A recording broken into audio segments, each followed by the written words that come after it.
Dusty and the Nats. 7 strong innings from Gio Gonzalez. And 8 runs from the offense resulted in a decisive Nats win. Tonight, it's National League strikeout leader Max Scherzer. Game 2 from Citi Field.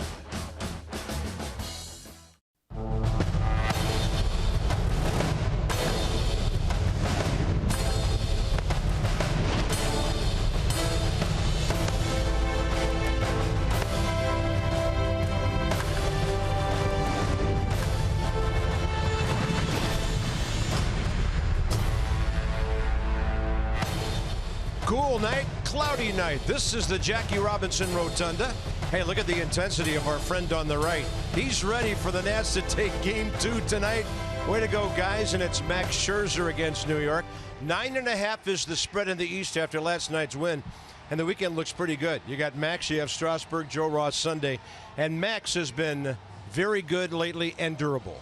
Hall of Fame good lately. I mean, when we watch him every 5th day, you feel like you're watching a part of history. But 4 consecutive games with double-digit strikeouts. You go back to May 26 against the Padres, 13 strikeouts, 2 walks, 8 2/3, almost finished that one. That was a 5-1 win.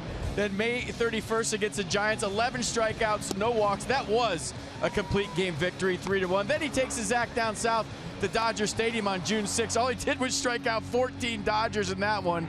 Then his last one on Sunday, 10 strikeouts against the Rangers, 7 1/3. Some inherited runners scored. He got the loss in that one, but he has been better than everybody in baseball his last 4 starts. This season, Max Scherzer, he's 4th in wins. He could have several more. ERA, second only to Kershaw. Lowest opponent's batting average, most strikeouts. Last 3 seasons, only Jake Arrieta has more wins than Max Scherzer. So our pitchers know if they do their job, this offense will take care of them like they did Gio last night.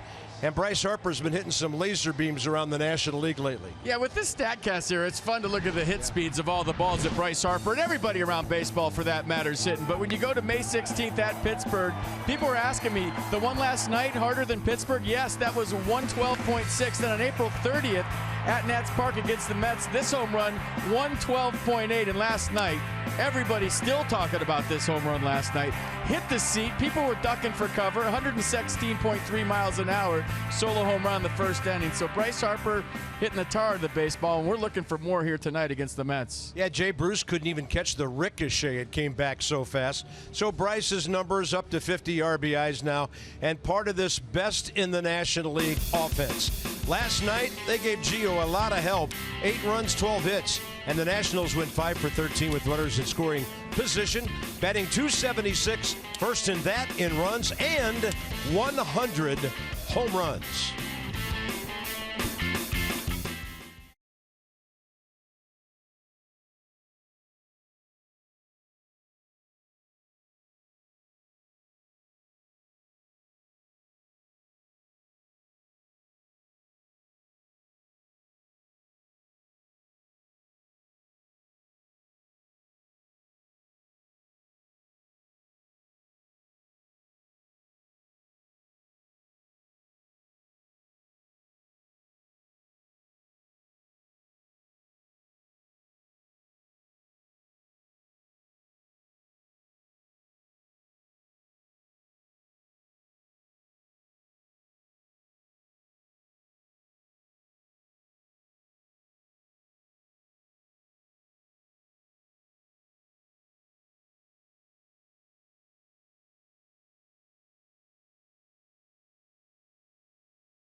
Daniel Murphy, some hard-hitting music and some hard-hitting swings. Look what he's done against the Mets last 2 years, just about 400. Hits in 24 of those 26 games. He's been on base in every one of those 26. I mean, it's just his own personal grudge match against the Mets. And it's fun to watch. I mean, it continued here last night, and hopefully it continues here tonight. Max Scherzer, one of the reasons the Nats have a great record on the road. They won 9 of their last 11, 22-12. He's 5-1 and under 2 ERA, and the league only hitting 154.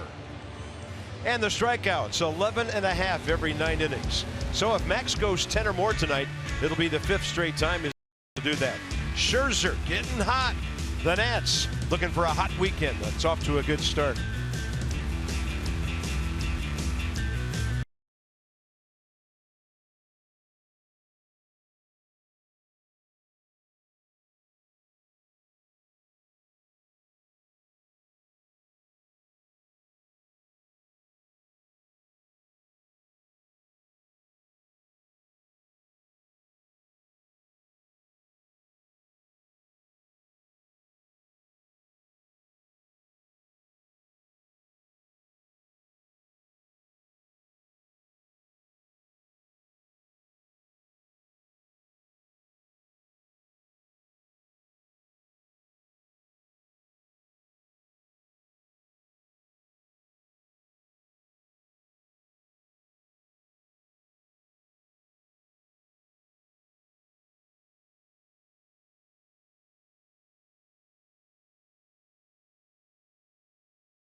Brought to you by PNC Bank, for the achiever in you, and by visitannapolis.org. Create your moment at visitannapolis.org. 7 train, Willets Point, Citi Field. Used to be called Willets Point Shea Stadium. But here we are at the home of the Mets, where the Nats have dominated in recent years. This year, the season series, 5-2 for Washington, 66. Humidity 92%, so the air's kind of muggy. But being a little cooler, Max Scherzer might not run out of any gas tonight. We'll see how that goes a little bit later. First off, the lineup for the Nats in the last 5 times out against New York. Ryan Zimmerman wearing it out, 11 for 20. 4 bombs, 10 RBIs. He has scored 8 runs. And Ryan hitting .383 against lefties this year and over .340 on the road. So Ryan Rayburn's in there.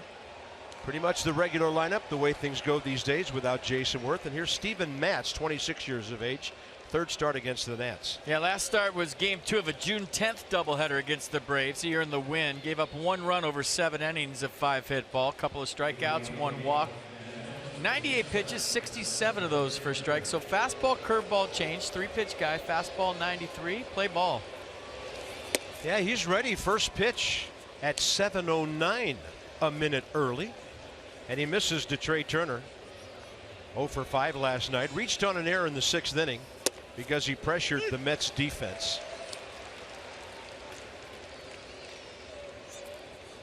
0 for 4 career against Steven Matz. Turner to right center. Ball's got some carry on it, but Jay Bruce has it slicing back to him just enough for the first out. Mets defense tonight behind Steven Matz, Cespedes, Conforto, Bruce the outfield, Reyes Flores left side, Rivera Duda right side, and Travis d'Arnaud behind the plate. Michael Conforto in center field tonight. Juan Lagares broke his thumb last night on a diving play. Yeah, they made a couple of roster moves. They brought Brandon Nimmo back to the big leagues. Matt Reynolds. They found Brandon. That's good. Terry Collins, his ball club 5 under and 9.5 back of the Nats. They're 5 under at home. They've played 500 ball away from Citi Field. They're without Noah Syndergaard for a while. Jacob deGrom goes on Sunday against Joe Ross. And of course, last night the Nats handled Robert Gesellman. Low and in. 2-1 to Ryan Rayburn, 5 for 19. 4 singles, a triple in 8 games as a Nat.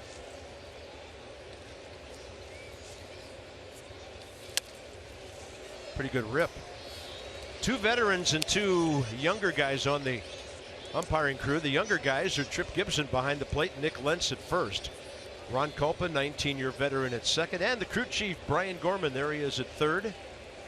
25th year in the big leagues. Might have engineered the quickest appeal or challenge and ruling last night of the entire season. 36 seconds.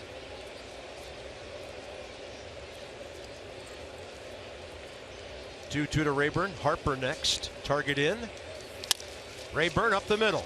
To his left, Jose Reyes. He can still play infield, no doubt about that. His bat is not producing.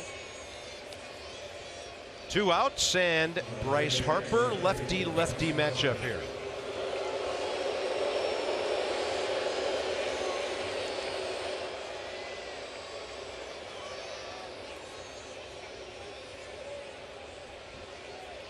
First time up that laser-like homer. Yeah, still talking about it today. Everybody at the ballpark. That was his 17th RBI total, up to 50 now. He's faced Mats 4 times, a walk, and 0 for 3.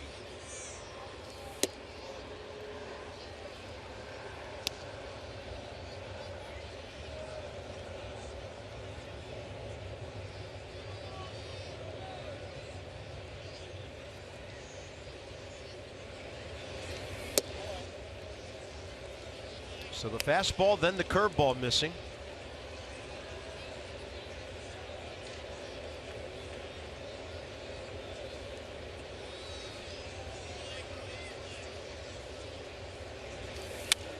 And Bryce trying to get all over the 2-0. Well, here's a homer in case you missed it last night. 116.3 miles an hour. And this isn't one you even try to catch if you're in the stands. You feel like Mets fans in this area are yelling, "Look out," instead of let's go for the baseball. Look at everybody kind of clear out. Ricochet piece back over Jay Bruce's head. 3-1 to Harper. Still only 1 homer left-handed this year, but he's hit a lot of base hits the other way, and that's the main thing. Off speed, he smashes that one out to center, and reaching up for it, Michael Conforto. 1-2-3 for Mats. Bryce, a good swing, and Max Scherzer goes to work.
Good evening. And here's the Mets starting lineup. They're 11th in the league in hitting, 7th in runs. Michael Conforto's in the leadoff spot tonight. He's been great against Max.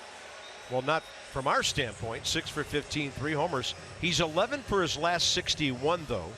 They got some other guys with success against Scherzer. Jay Bruce, Cespedes, homers. Darno, couple. Max starts against New York for the 13th time. Yeah, 7 1/3 last start against the Rangers. 5-1 loss. Gave up a couple of runs on 3 hits. 10 strikeouts. 4th double-digit strikeout game. Conforto swings at the first pitch a lot, but Max throws him a slider. You don't see that too often, probably because he swings. One way to keep that guy off the first pitch heater.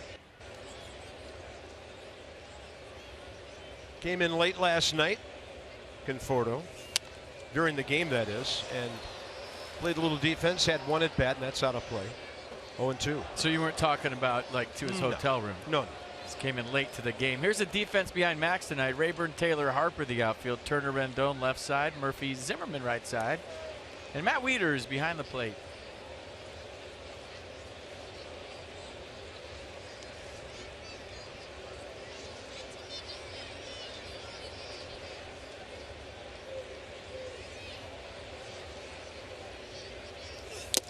Max has struck out Conforto now 6 times. 95, slamming into the mid of Matt Wieters. Sorry, I hit my cough button while I went, oh, power fastball from Max, 95. Little cut to it at the end and a lot of jump late. So the crossfire fastball looks to be rising to the hitter. And that one just too much for Michael Conforto, and that's how this one starts for Max. Got that look already, doesn't he? Yeah, and I don't know if pitchers know what guys are against them, but they do know that certain guys have had success against them. And looked like Max was saying to Conforto, not this time. That was a reach back with plenty on it. So there's a strike to Cespedes, who has a homer against Max, 3 for 14. Yoenis Cespedes 3-hole last night, went 1 for 4 with a double. Target in, and he will move the power hitter back. Max career against New York, 6-4, 2.39, 13 games, 12 starts. So I went to buy a necklace today, and there weren't any left.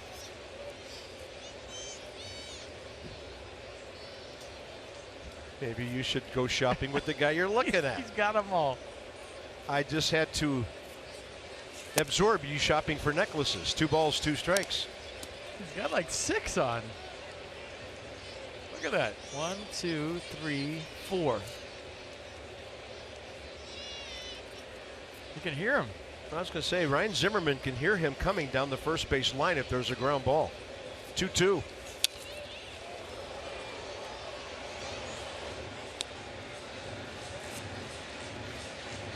Early game notes, Max 4 straight games with 10K. Pedro once did it 6 for the Expos 20 years ago. Nats quick to 100 homers. And there are the Mets. When they allow 5 or more, they hardly ever win. That sounded like it hit him, and it did.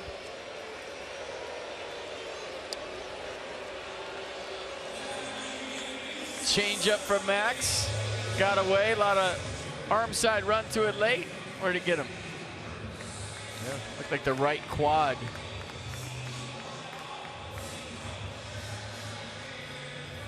And with quads like that, you figure that's a likely place to get hit.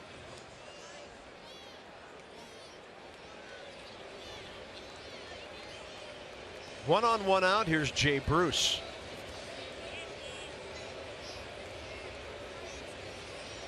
RBI double and 3 trips last night before they double switched him out of the game late. That ball's well hit to left. Rayburn after it in the corner, and he's got it. Fantastic play on the road. A ball tailing away from him by Ryan Rayburn. Boy, one word comes to mind, and that's fearless. I mean, he's flying down there in the corner. The fence is approaching. He knows if he lets it go, it's extra bases, and the Mets have a lead. I mean, that's ready to play baseball. I mean, you come out, sometimes you ease into a ball game, and this ball gets by you. But Ryan Rayburn ready for action, slide into the corner. That was a fair ball all the way. It's hard for us to see here except for on the replay. And what a play by Ryan Rayburn, and Max with an early fist pump. That's a great play. I'll give that 4 stars. Wilmer Flores is next. There's a slider for a first pitch strike. That was the best we've seen from Ryan Rayburn with the legs and the leather so far. He went a long way for that ball.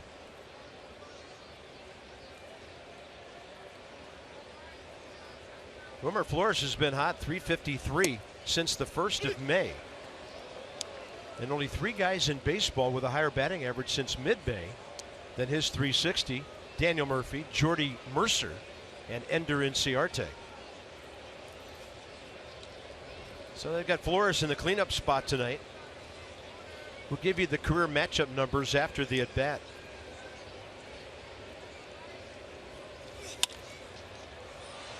Which now, with a pop fly to center, caught by Taylor, is 0 for 12 with 7 strikeouts.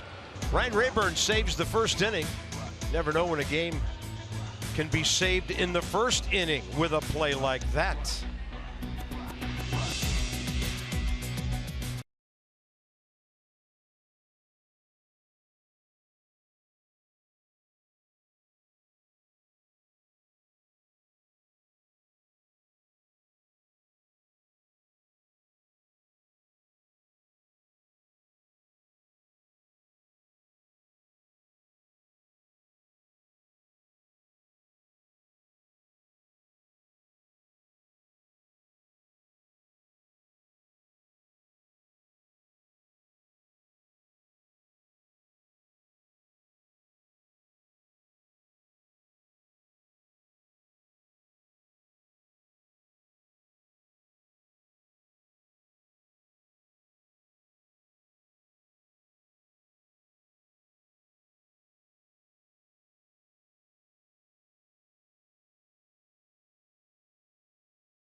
Ryan Zimmerman off to a tremendous start to the season, putting up big numbers and doing so when it comes to pitches in all quadrants of the strike zone. Ryan ranks in the top 20 among all major league hitters on pitches outside, inside, high, and low. And I asked assistant hitting coach Jack Jones what that tells him.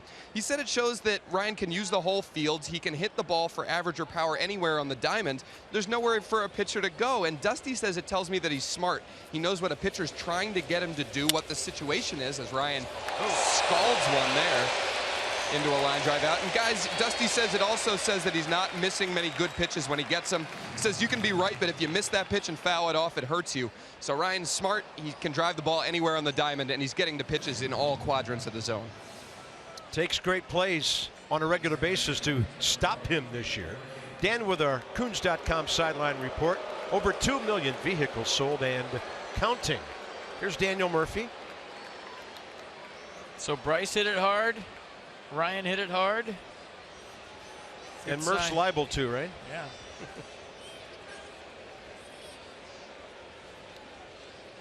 Yeah, lefty, righty, lefty here. Rendon next. Daniel Murphy is hitting .378 on the road.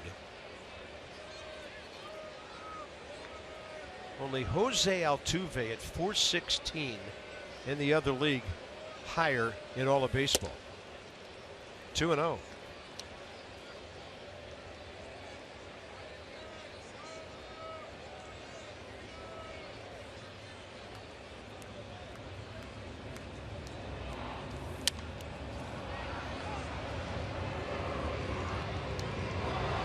Another noisy night here at Citi Field. We're in the takeoff pattern for LaGuardia. As long as it's not too noisy. What? Hey, a plane can fly 10 feet over the lights here, and it's still not as noisy as Dodger Stadium. You have that correct. Their PA system outdoes any jet in America. That is serious jammage for the out. Lucas Duda taking it in, 2 down, 5 in a row for Mats. With Anthony Rendon, one of the best guys in the league against left-handed pitching, coming up.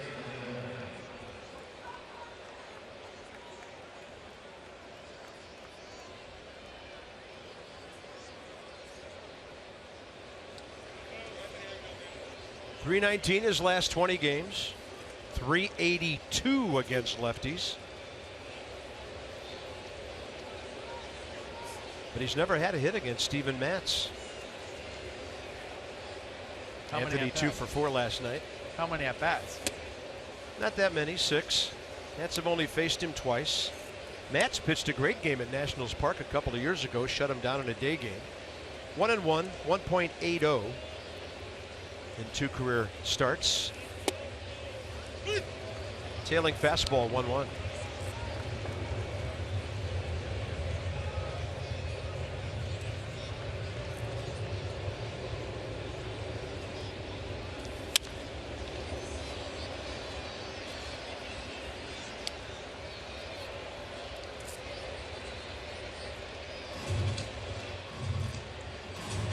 Am I right when I look at this guy and see a young Joe DiMaggio? Absolutely. Except for Joe didn't pitch. And Mats can't hit like he could. And he was right-handed, but you're dead on. No, the face. Yeah. What you're saying. Yeah, it's a good call. Upstairs, 2-2. Well, he grew up in Long Island, right close by here. Local boy makes good. About an hour from Citi Field. 2-2 to Rendon. Right in there. First strikeout. And Mats hit hard by Zimmerman. He's retired. 6 straight to start the night.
I'll show you that catch that Ryan made for the second out in the first inning. Jay Bruce up, hits it well. You see the pitch off the plate away. A little extension from Bruce going the opposite field. 20.7 miles an hour, 97 feet. StatCast is powered by AWS into a slide against the wall. And then look at all the liars in the Nats dugout giving him a high five. Nobody saw that. I didn't see it. I didn't see it. I didn't see it. I didn't see it. I heard it was a good catch. I didn't see it. I didn't see it. See, there's no way they can see around the corner to see that unless they saw it on the big screen, which they probably did. Yeah, we couldn't see it. A couple of blind spots in this yard. Bottom of the second, Lucas Duda.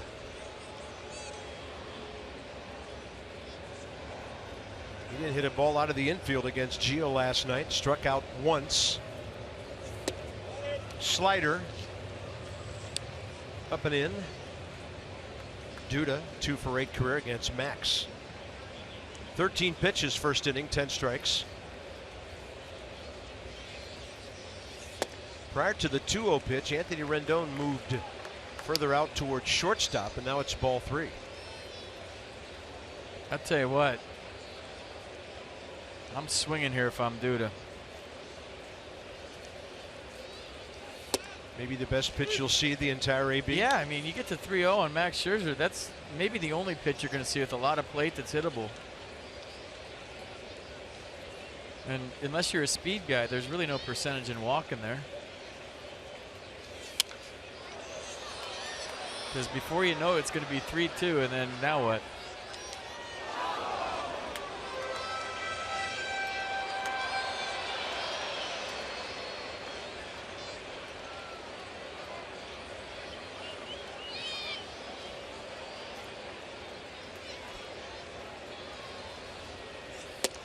Missed up and away. 1 strikeout, a hit batter, and now a walk. And T.J. Rivera is next. Great for your stat of the night. Yep. 47% of right-handed hitters this year have struck out against Max Scherzer. 47%. 79 of 168. That's coming into tonight before the first inning. Incredible. He's basically striking out half the right-handers he faces. T.J. Rivera, 6 for his last 10. Rendon even with the bag at third. And the front door, 85, strike 1. And I think the reason why is that it's hard to pick up the rotation on a slider. Obviously, he's a crossfire guy. He steps behind the right-hander. His arm's way out away from his body, that 3/4 launch angle he has at his release point. But when you talk to hitters, they tell you they can't see the rotation on a slider. I was talking to David Ross today, who's doing the game for ESPN next to us tonight. And he had faced Max a lot, and he told me that. Jose Lobatone's told me that. And then when David told me, I said, "You're a dancer, what do you know?" And just turned around and walked away. He made it to the finals. He did. Of Dancing with the Stars. He told me it was a great experience and a real grind. 1-1. Had to work out all week. That's a big swing. Straight back. 1 ball, 2 strikes.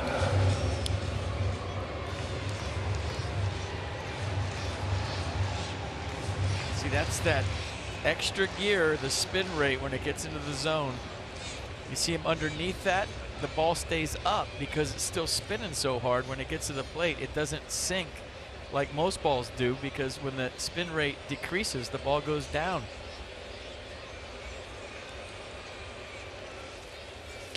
Oh, he's hit another batter with another changeup.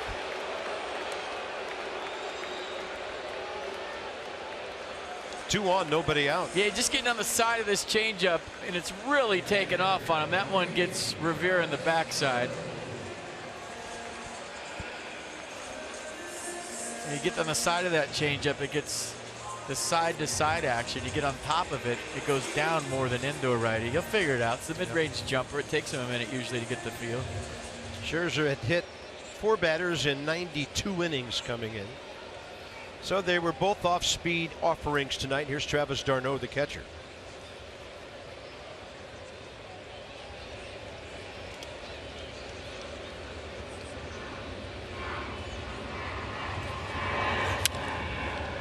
Lifting one to right and well out of play. Inside the Numbers, brought to you by Jeep. So it bears repeating, the innings, the lack of earned runs, and the abundance of strikeouts against him. 32 innings, last 4 times out. Near complete game at home against the Padres, and he did it at San Fran.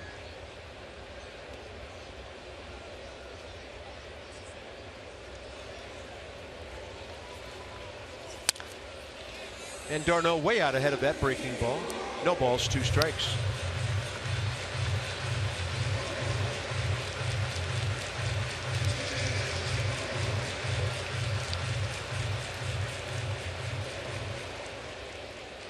You know, if you're a right-handed hitter right now, you can pretty much take the changeup out of Max's arsenal until he gets a better feel for it. So you're looking fastball slider if you're right-handed. You know he doesn't have a feel. He's hit 2 guys.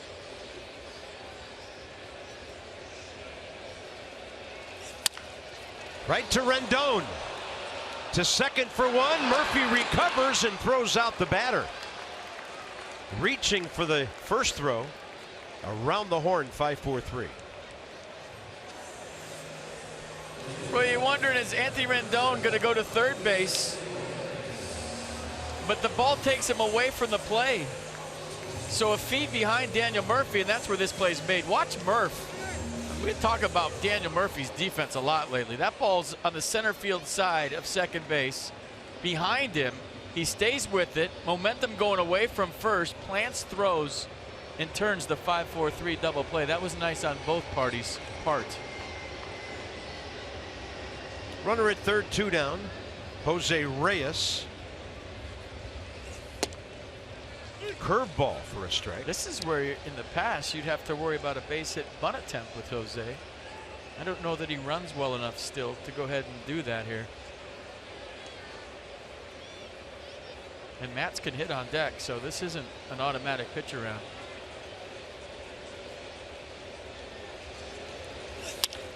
Reyes to right. Didn't get much of it, and Bryce Harper has it. Max Scherzer, great job of pitching around the walk and the hit batter. Huge double play ball. No score after 2.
Ticket fees down to 0 for all remaining games in the 2017 regular season. This limited time offer ends June 18th, so visit nationals.com/ticket and enter code DAD to pay no fees on tickets through June 18th. DAD. I see red, people. Well, they're hoping the Nats win tonight, score 7 or more. They could drive home tomorrow and get 50% off regular menu price online orders at papajohns.com. Promo code NATS50. Papa John's, proud partner of the Nats. I would say it's more likely they're here for at least today and tomorrow.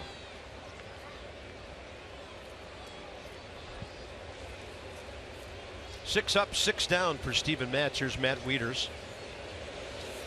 Matt's been great from the right side, and see you later. 10 for 28 batting right-handed, and his 6th of the year puts the Nationals on top.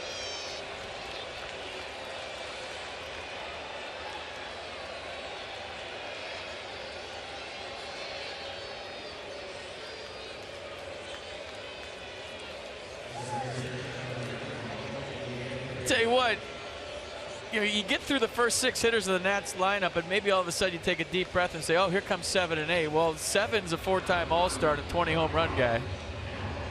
And just like that, there goes the no-hitter. There goes the shutout on Matt Wieters.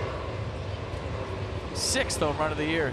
3 from both sides of the plate, and he of course hits right-handed a whole lot less. Then you got a guy behind him who could be a 15 to 20 home run guy. Michael A. Taylor, ball 1. Matt Wieters, RBI number 26. I feel like unofficially we've set a new record for there goes the no-hitter and there goes the shutout on the same swing this year. It seems like it's happening every night. Yeah, I think you're on to something with that one. 2-0 to Taylor. He goes the other way. That ball is well hit and gone. Number 8 for Taylor. Bottom of the order going back to back. 2-0. One to left, one to right. Now Max has to go straight away. I'm telling you, man, pitchers from a psychological, mental standpoint, you grind through maybe the toughest first 6 hitters in all of baseball. And here comes 7 and 8, and they both shoot you out of the yard to make it 2-0. Scherzer trying to go 3 in a row. So the Nats go back to back for the 6th time this year. They had just done it 3 days ago. Zimmerman and Murphy against Atlanta in the 1st inning.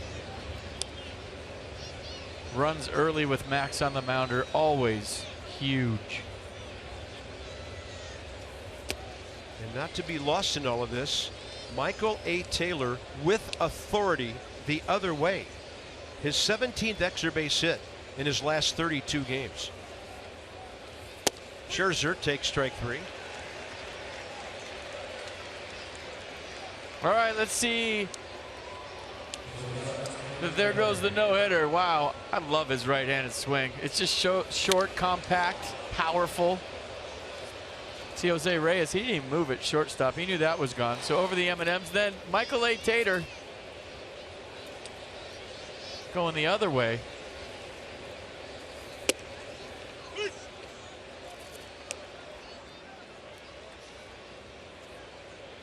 It's a pretty swing. Man, he is so strong. He can hit it out anywhere.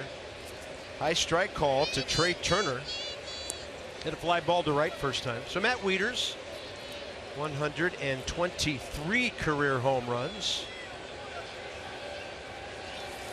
And for Michael A. Taylor, his 30th. 0-2 to Trey. Still hunting his first hit in this series. Nationals 102 homers. They just made it to 100, fastest ever in team history. Reyes has to retreat. Turner speeding down the line, and that's an outstanding play by Jose Reyes. 2 down. He might have hit it too hard. Watch Reyes on his toes, gets a good jump going to his left. He knows he's got to hurry, so catches in the heel of his glove, spin move, and a strike to Lucas Duda at first. Nice play. Next up, Ryan Rayburn, who's already contributed big time with his glove. If he doesn't make that play in left field, Mets might have been on the board. Cespedes was at first with 1 out. See, you could look at it that way, and that's a good way of looking at it. Or you can look at it how many pitches he saved, Max Scherzer, as you move forward in this one. I feel strongly both ways. I like it. 1-1. Yeah, he definitely saved the run, and maybe he saved 20 or 30 pitches. Who knows? And then the double play saving Max more pitches in the 2nd.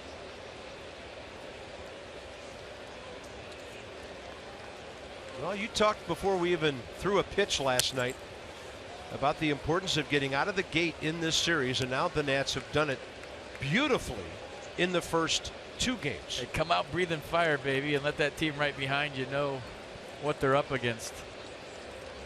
Yeah, maybe not 30 pitches. That was just exaggerating for effect. Yeah, so it saved him 100. He was going to have a horrible inning right there. It was. He was going to go to his 110 pitch count in the first if it wasn't for that play. He likes playing against the Mets. Look at that. Ground ball to short first time. Rayburn's got pop. 1 extra base hit as a Nat. That was that opposite field triple at home.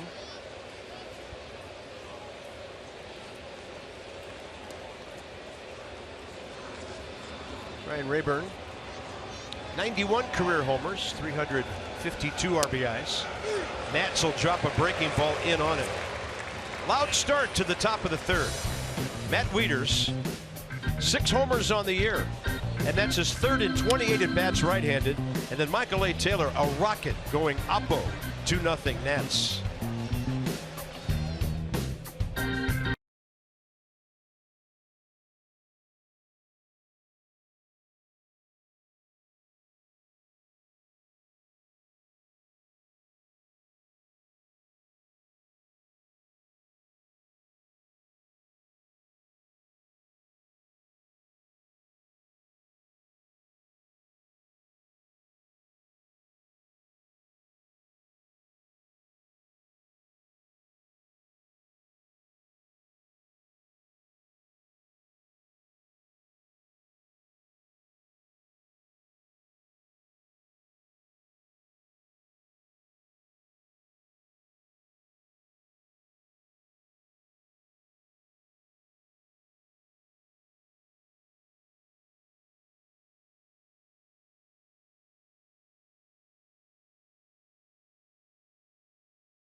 Taylor.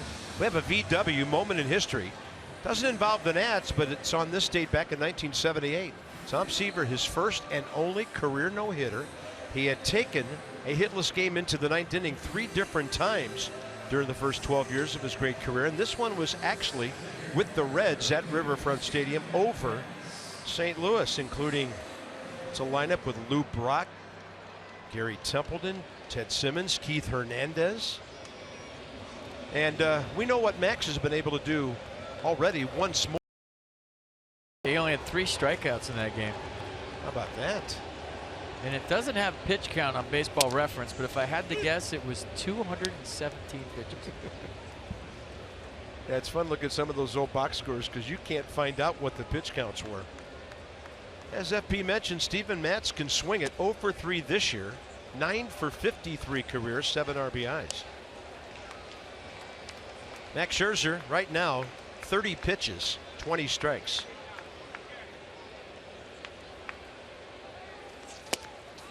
He got a big hit his last start.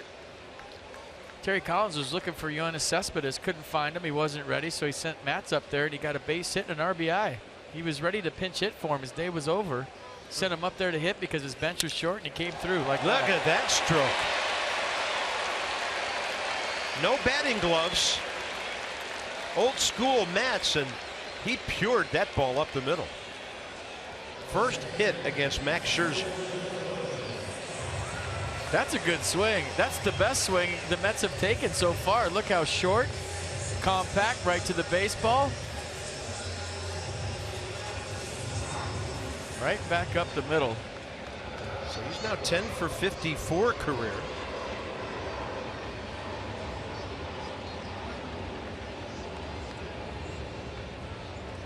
.185 batting average. Top of the order, Conforto.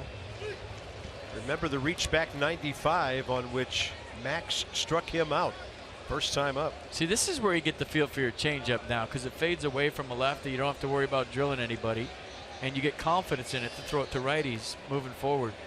Good way to neutralize a power hitter too. This guy's hit 14. He goes curve, 1-1.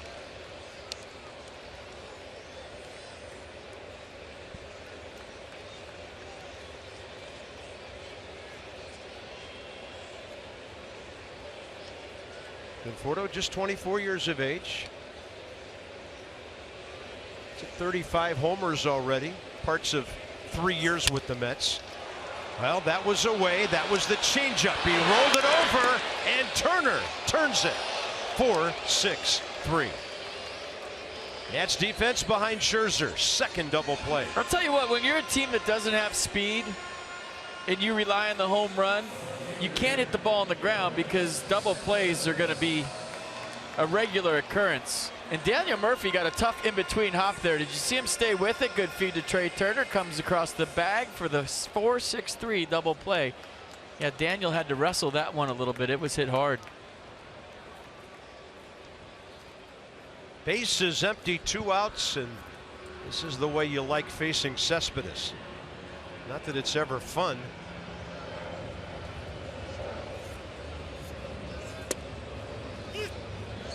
So that slider up in the zone.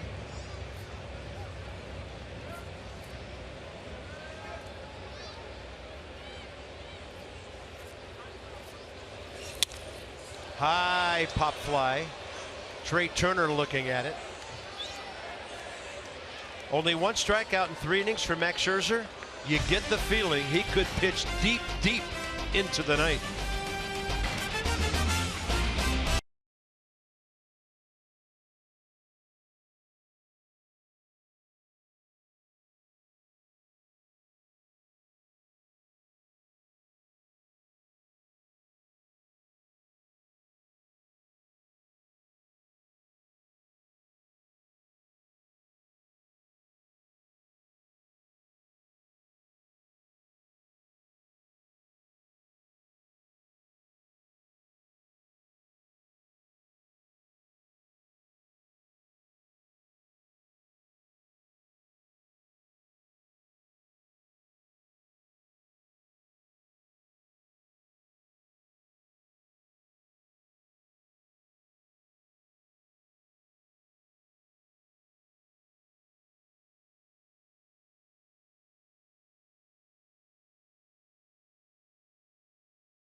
Brought to you by the all-wheel drive RAV4 Toyota.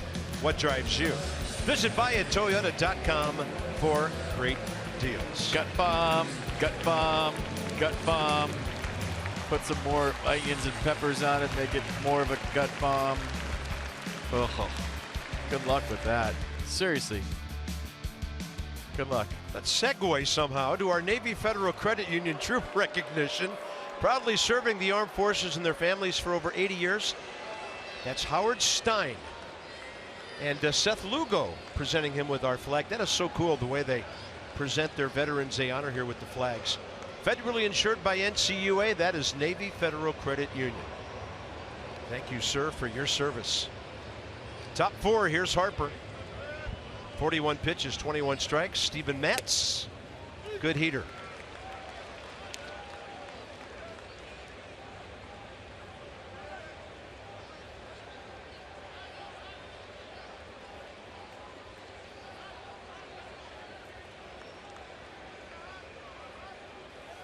Oh, 1, Bryce turns on it, well foul.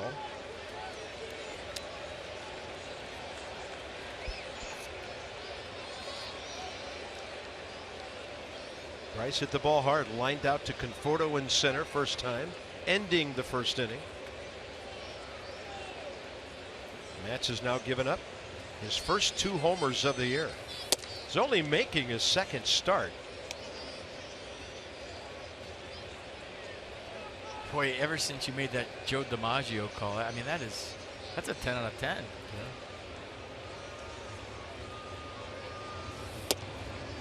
2 balls, 2 strikes.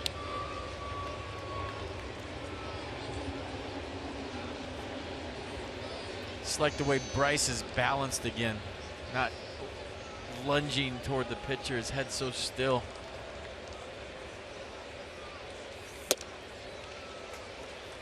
allows you to see the baseball, make better decisions, stay behind the baseball, hit the ball hard the other way, which we've seen him do a few times the last couple of days. All looks great. Payoff pitch. Off speed, and Harper stays with it. Perfect example of what you just talked about. And Bryce, 9-game hitting streak, his second hit of this series. I mean, you don't hit that if you're jumping toward the pitcher because you can't keep your hands back. And watch how still he stays. And why do you get into ruts like that? Well, you know, a lot of times a hitter, you get excited, you try to generate power, you want to hit it 500 feet instead of 400 feet. And maybe teams are pitching you a certain way. Maybe your bat feels like a telephone pole. You go through streaks like that as a hitter throughout the season where your bat just feels heavy when you pick it up. So what do you do when your bat feels heavy? You try to generate more with your lower half. When you pick that bat up and it feels light, now you're real quiet with your feet. You keep your head still and you do what Bryce just did. Ryan Zimmerman scalded the ball first time. Low liner T.J. Rivera, the second baseman, to his left.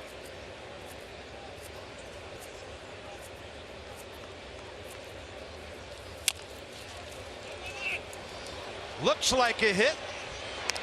Zimmerman called out after a long look by Nick Lentz. And you know the Nats are going to give this a look. Nats played it well. Ryan's not arguing. Yeah. I think Ryan would be staying at first too if he thought he was safe, and he's jogging back to the dugout. He knows they got him. He's hustling like always.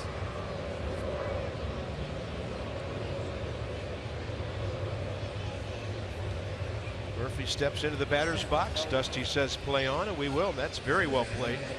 Looked like the Nats had 2 on, nobody out. Nice play by Joe DiMaggio.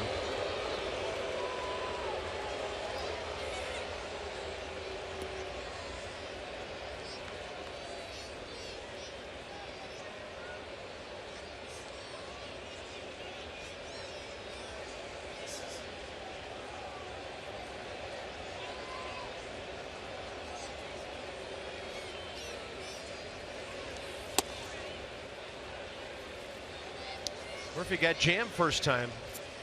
Popped up into and out to Lucas Duda.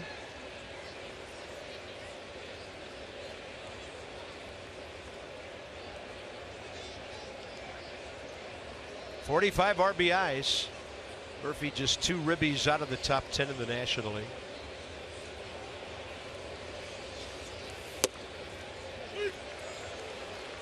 Got to hustle the left. Cespedes can really throw. Conforto, you score on a base hit up the middle. Same with Jay Bruce and Wright. There's the most hits in the National League this season.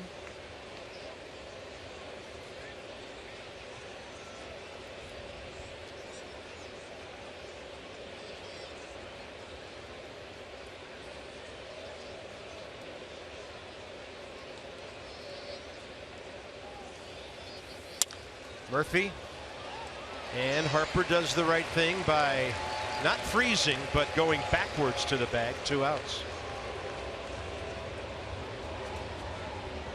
As part of the Play Ball Weekend, Sunday, June 25th, it's presented by Innova. It's Youth Baseball and Softball Day. All right, with a special ticket, players can participate in an on-field parade. Kids 12 and under can also receive a plastic bat and ball set. Don't use that on your little sister or little brother. Visit nationals.com/special ticket. Youth Baseball and Softball Day. Runner in scoring position. Anthony Rendon's been good in this department this season. In and out of the top 10 in the league a few times. Fastball in there.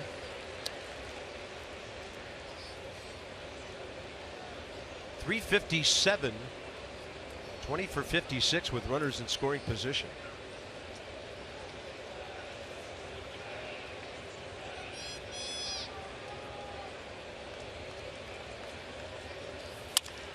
Well hit, right field corner, and slicing.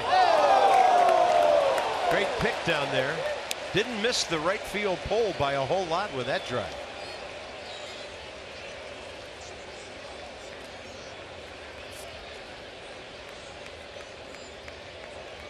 Mercedes.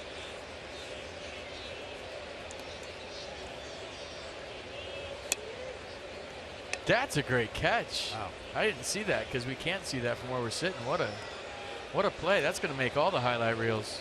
That's why I bring your glove. Here's Rendon now.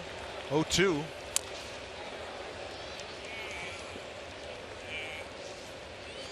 Full extension. On a line drive. Yeah, that way. Bring your picker to the ball game. See Nats fans now. Red glove. Look at that one. Matching glove. He's a gamer. He's ready. Call him up. That's like, this is how many times I've had to reprimand you today. 1, 2, 3, 4, 5. Tighten it up.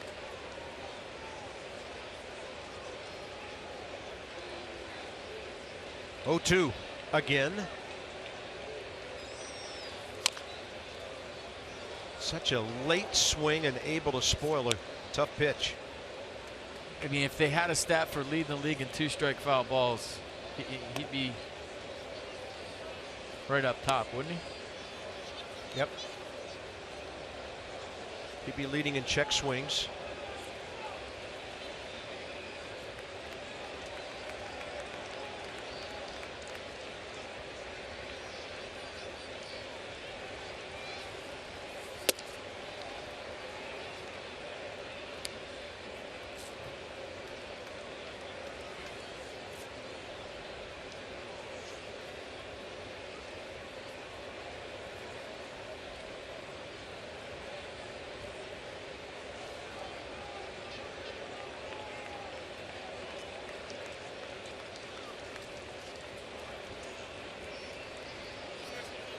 Well, tried everything. What do you want to do?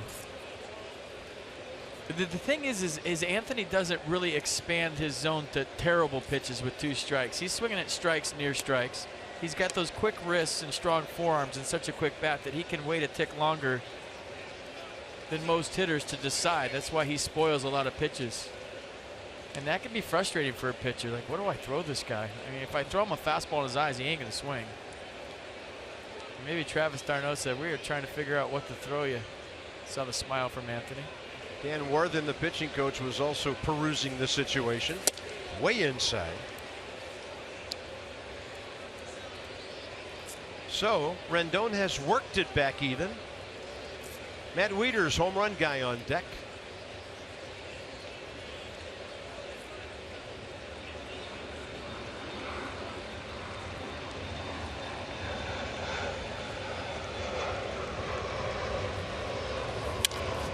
Left side, that's a base hit. Here comes Harper. Cespedes has a good arm, and Bryce will pull up as Cespedes just throws it away. Kind of choked off his throw, I guess. He will get an error because Rendon goes to second base. I think Anthony was going to stop. We'll see. So Bob Henley sent Bryce Harper, and Bryce put on the brakes.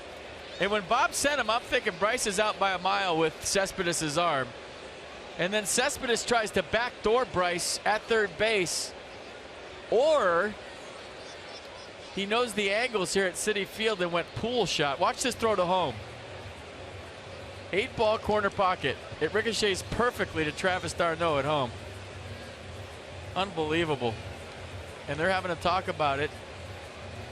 You know, Bob likes to wave runners, period, but when he gets toward the bottom of the order, he's more aggressive than normal. When he has a lead, he's more aggressive than normal.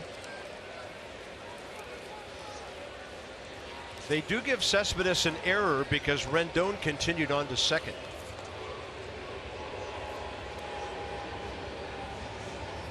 Here's Wieters, big swing first time. First base open, but danger behind him. Ball 1.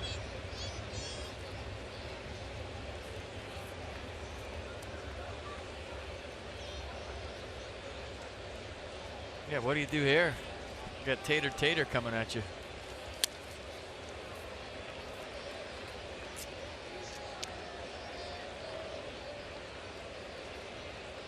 Matt Wieters, 4th in the league with that runners in scoring position number. Daniel Murphy, 4'11", 2 spots in front of him. Wow.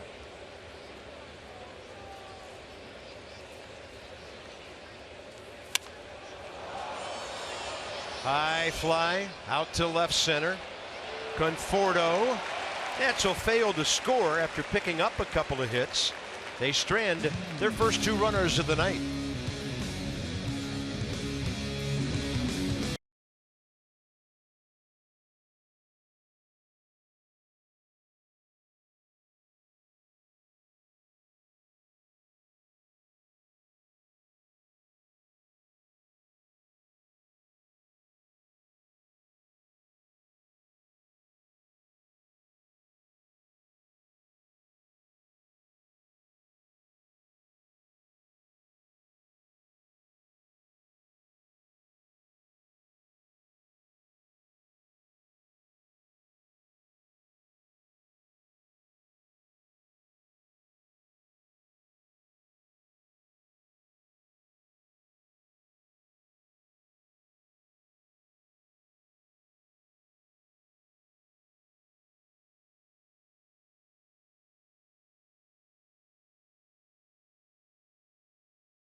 Running program in between his starts. Max telling me yesterday that he alternates that type of running that he does on those days in between his outings, mixing up distance running, interval running, and sprints, all with the goal of keeping his body well-rounded. Max saying that as a starting pitcher, you need to have endurance, you need to be able to sprint, and you need the intervals of ups and downs in between innings. So he trains with that in mind in between his starts. He wants to be able to go 120 pitchers and prepare his body for that, but also prepare for a full-speed trip around the bases. As Max says, you've got to be an athlete, and guys, we've learned Max is definitely that. Max Scherzer, athlete, baseball player, pitcher. Over 2 million vehicles sold and counting at Coons. Dan with our sideline report. Slider a strike. Jay Bruce, bottom of the 4th underway, his 38th pitch. Strike number 27.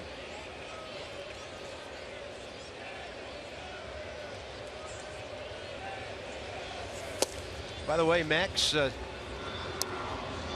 had some fun with his parents on the 2000 strikeout. Brad and Jan were in town for his historic game last time out, and they took home the baseball. Strikeout number 2000. Very cool. Nissan on the pitch cast. 1-2, splitting the inside edge.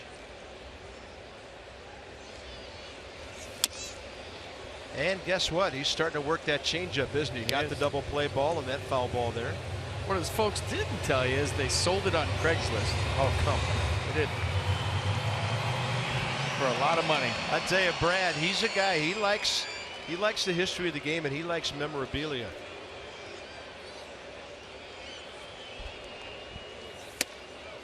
Their pride in what this guy can do has to be just off the charts.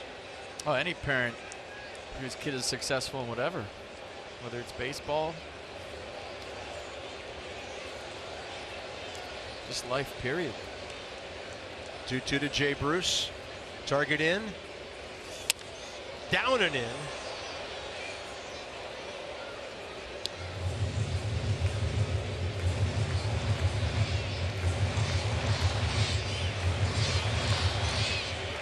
Pitch number 44 coming for Max. 30 strikes to the 44. How about that? And he'll get Jay Bruce to pop one up. Long run for Matt Wieters over almost to the Nats dugout. You know, Dan just talking about Max being in shape and running sprints. He just ran a half sprint for that. He knew his defense was in a shift for Jay Bruce. He knew that Matt Wieters was in the crouch and might have trouble getting all the way over there. So he was flying like Doug Fister for this. Watch Max Scherzer. He knows where his defense is at all times. Look at him. And then he sees Wieters with a beat on it, and he pulls up. But Rendon was playing way over at shortstop. He knew there was nobody there, and he's going to make that play himself if he had to. Here's Wilmer Flores.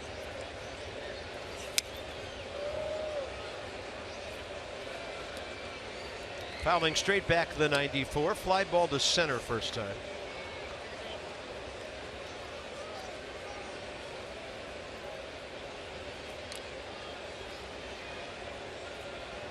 That was the last play of the first inning.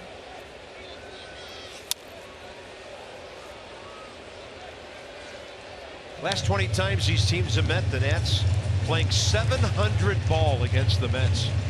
Runs per game, big advantage. Runners in scoring position, no contest. Extra base hits. And they've caught the ball and thrown it much better than New York has. 0-2, see ya. Strikeout number 2.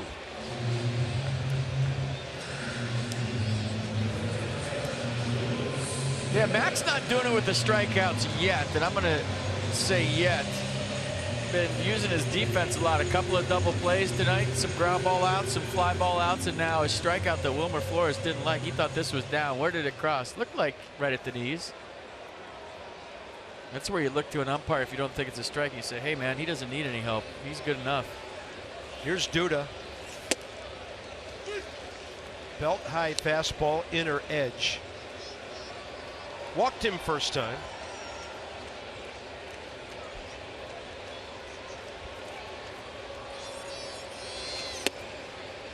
And he's been throwing that curveball for strikes too.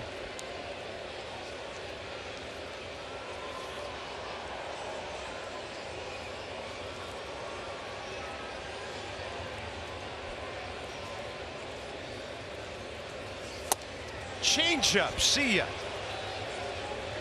Big time arsenal there for Max Scherzer. A 1-2-3-4. 4 zeros on the board for the Nats ace so far, and a 2-0 lead in New York.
Michael A. Taylor's been locked in for a while. DC Lexus dealers donate $250 to the Children's National Health System for each of the first 200 home runs the Nats hit this season. Lexus experience, amazing. This is pretty amazing. Third inning, Matt Wieters just homered. Then Michael A. Taylor goes Michael A. Tater to right. So 1 to left, 1 to right. 2-0 Nats. 102 home runs by this offense. Game number 67, by the way. That's like more than one a game. It's a lot more than one. There's a curveball for a strike. American League, Yankees 106, Rays 104, Houston 103. Taylor pulls it to short. Jose Reyes. First out, 5th inning. Next up is Max.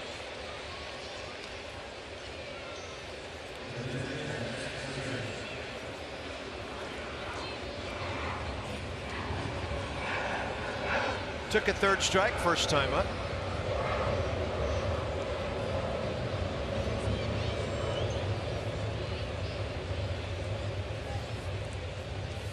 Look at this.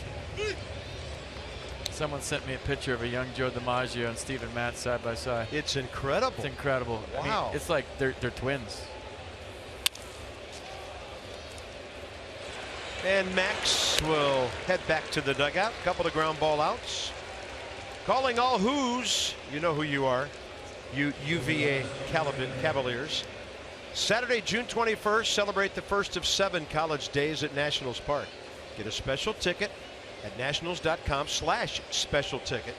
University of Virginia students, alumni, and fans get an outfield reserve field ticket and a UVA Nationals co-branded new era ball cap. That's a great looking cap. Going to have 6 more of those. Not all of them for UVA. We'll tell you more about it as we go along. Trey Turner 0 for 2 tonight.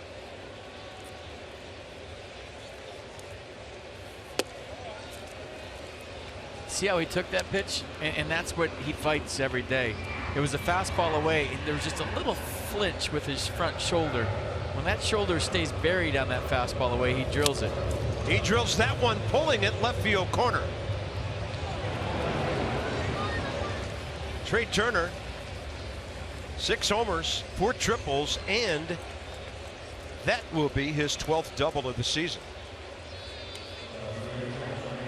Well, he stayed in there nice on this one. It was an off-speed pitch. Look at his front shoulder. It stayed in late. His leg kick was nice and slow so that his head stayed still, stayed behind the baseball nice. You see all the spin on that down there in the corner. And now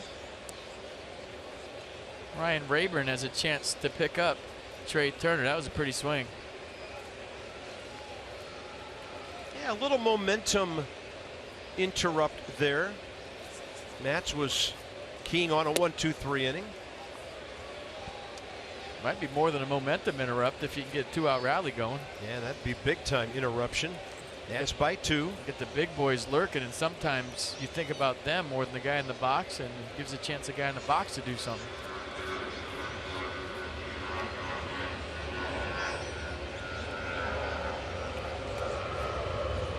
It's one of the big boys.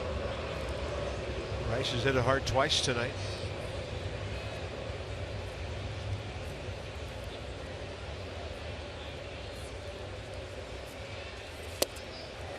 '82.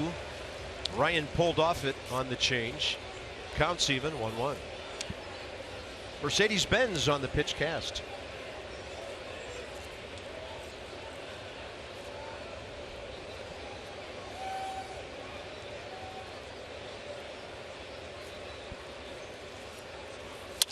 Up the middle.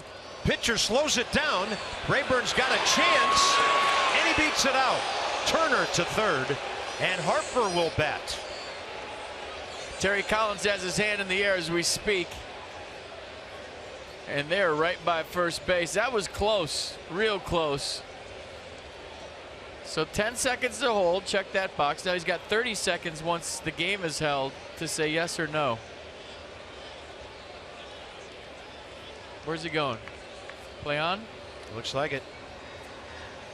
So yeah, once this ball slowed down, it gives Ryan Rayburn a chance. And he saved a run. That ball was heading for center field. So Trey Turner would have scored easily. And now the line moves to Bryce Harper. Ryan Rayburn hustling down there. And boy, that was close. Even on the replay, that was close. I mean, for those of you who don't know, any part of the leather it hits, that's where they determine safe or out. And then the ball has to be secured in the back of the glove once it hits something in the front. Would you have challenged that with Bryce Harper coming up? I would say yes. I mean, you only have to get to the 8th before you get an umpire review, and you go out and ask him nicely and slip him a 20 to do a replay. Already down by 2 runs, and this could be a lot more than that. So Matt's missing first pitch. That's in there, 1-1. Last time up, Bryce took an off-speed pitch and just stroked it beautifully up the middle for a single. He's 11 for 35 in his 9-game hitting streak.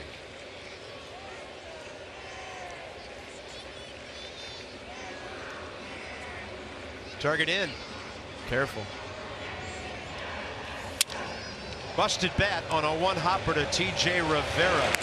So Matz makes a big pitch to get out of it, and the Nats have stranded 4 runners halfway through the game.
Time for the Unlimited Baseball break, brought to you by T-Mobile. Phillies won 11 of their first 20 games. Now they've won 11 of their last 45. Ouch. Ben Zobrist has been having a nagging left wrist injury. Tommy La Stella called up by the Cubbies to replace him. And Cole Hamels has been on the DL since the Rangers acquired him at the trading deadline 2 years ago. Crazy. So rehabbing. That's Frisco, Texas, their Double A, by the way. To the bottom of the 5th here in New York, Rivera, d'Arnaud, and Reyes. Max Scherzer, 4 innings, only 50 pitches, 37 strikes. So almost 3 out of every 4 pitches in the zone.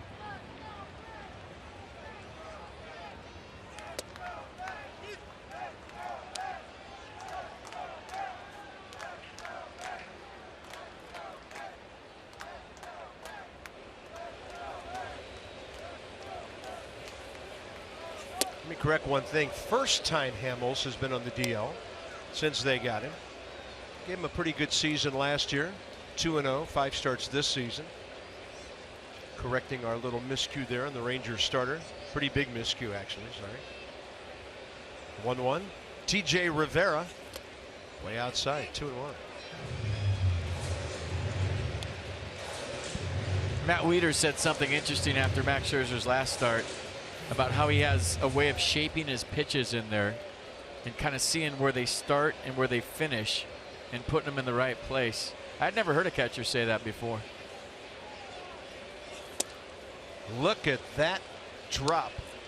That's the slider, and it dropped like a curveball.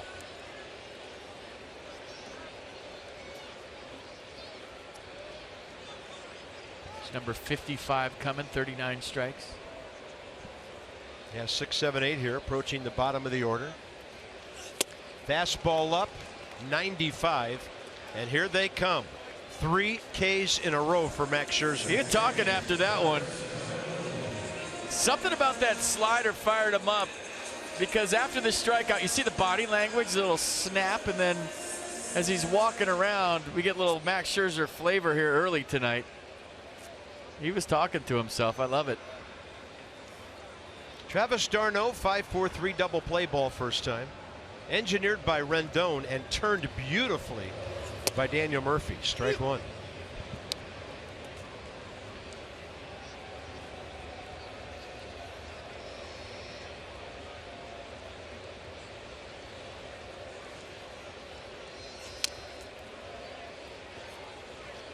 Quite a tempo going here.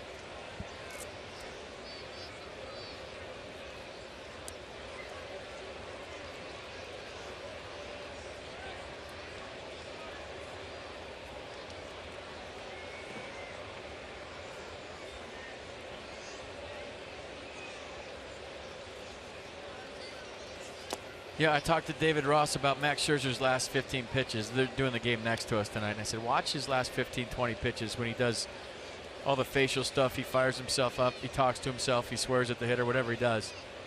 And he had an interesting take on it. He thought that, you know, you waste a lot of energy doing that. Wow. Fastball taking off. 5 in a row. What was it? 9 consecutive Mets he struck out during the no-hitter 2 years ago as he got later into the game. Yeah, he said that he thinks you waste energy that you could use at the end of a game if you channeled it in a different direction. And I said, no way. I said, this is a guy that when his tank is on empty finds it from different places like no other pitcher I've had. He said he's never hung a slider, hung a fastball when he does it. I'm like, no, it's his way of getting to the finish line. Jose Reyes, Turner, nothing you can do there. And Jose Reyes, who was 4 for his last 35, gets an infield hit to get Steven Matz to the plate here in the 5th inning. Pretty good play by Trey Turner. I mean, does any shortstop go to his left better than Trey Turner? This is on the second base side, way on the second base side. For him to even get to that and throw it to first is pretty amazing to me. And then just finishing up my story for the second time, I turned around and said, you know, what do you know about baseball? You're a dancer. World Series ring. Well, they have 2 hits tonight. One's from their pitcher and the other's from their number 8 hitter. And this guy's is the only one that left the infield, at least cleanly, out to an outfielder. And Steven Matz takes another big hack. So he's 1 for 4 on the year and 10 for 54. Big league career. Oh, trust me, this at-bat's personal between 2 guys right now. Matt's hit a line drive past Max Scherzer. He'll be getting Max's A stuff right now. 0-2.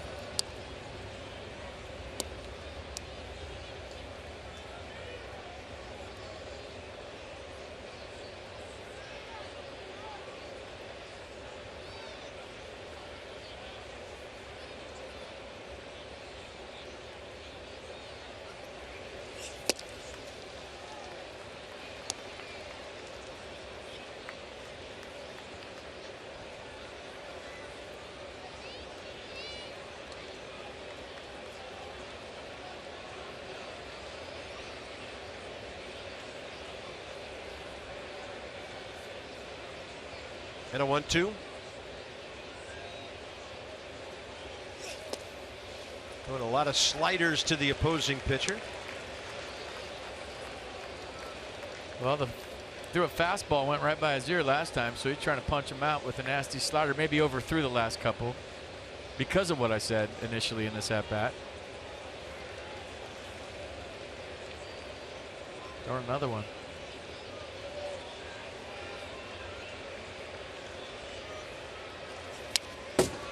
Big rip. Wow, I mean, this is getting personal. Did you see Matz look out there at Max after that hack? Max had a long look in after one of the pitches, and Steven Matz took a swing. Watch him after the swing. No, I thought he looked at Max. My bad, he didn't. But that was a pretty good hack with 2 strikes. These guys are competing. Yeah, that part's true. The other part I just totally made up. 2-2. 2 outs, a runner aboard. Runner goes, swing and a miss. Scherzer now has struck out for his last 5 outs. 6 on the night, and he'll be growling soon. I love it.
Well, it's Friday. You gotta love the weekend coming. They provide innovative, high-value dental and vision benefits to area employers and individuals. Smile.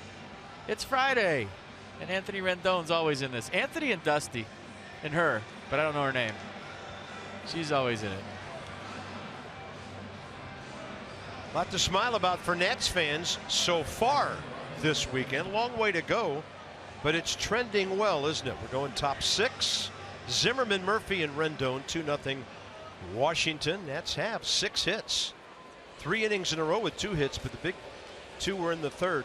Leadoff homer, Matt Wieters to left field.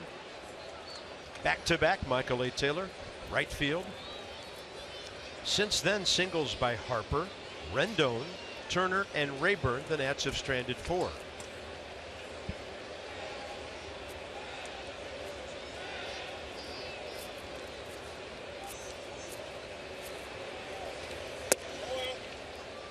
And the hook stays outside. Steven Matt's 76th pitch.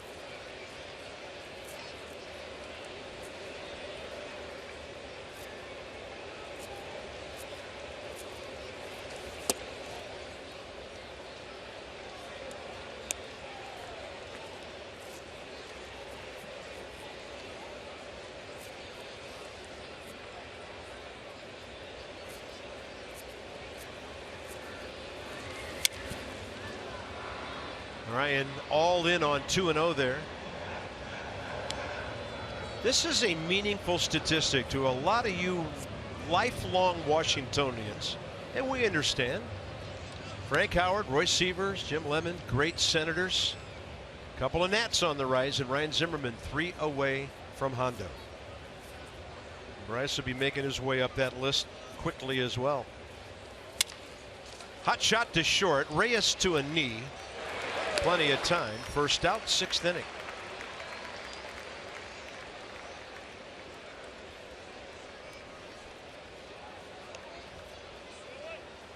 Murphy and Rendon coming up.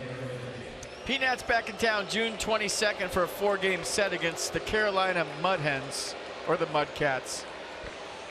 Check out College Night on Thursday, League of Their Own Night Friday. Mud Hens, Mudcats, they're going to be around for a while. Go to the website for more information. Daniel Murphy 0 for 2. Mud Hens are Toledo. They still there? Yeah. Tigers Farm Club. That ball lashed out to the gap. Daniel Murphy's going to have his 18th double of the year. With authority the other way. 1 out here in the 6th. You didn't think he was going to go 0 for against the Mets, did you?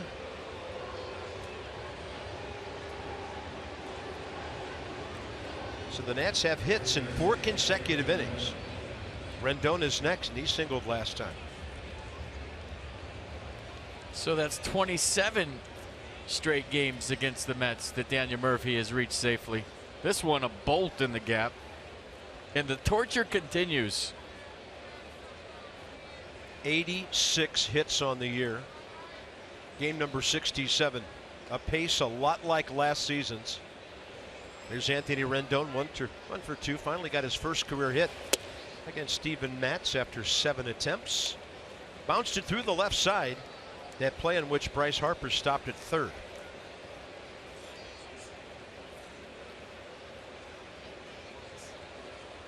Batting average .285.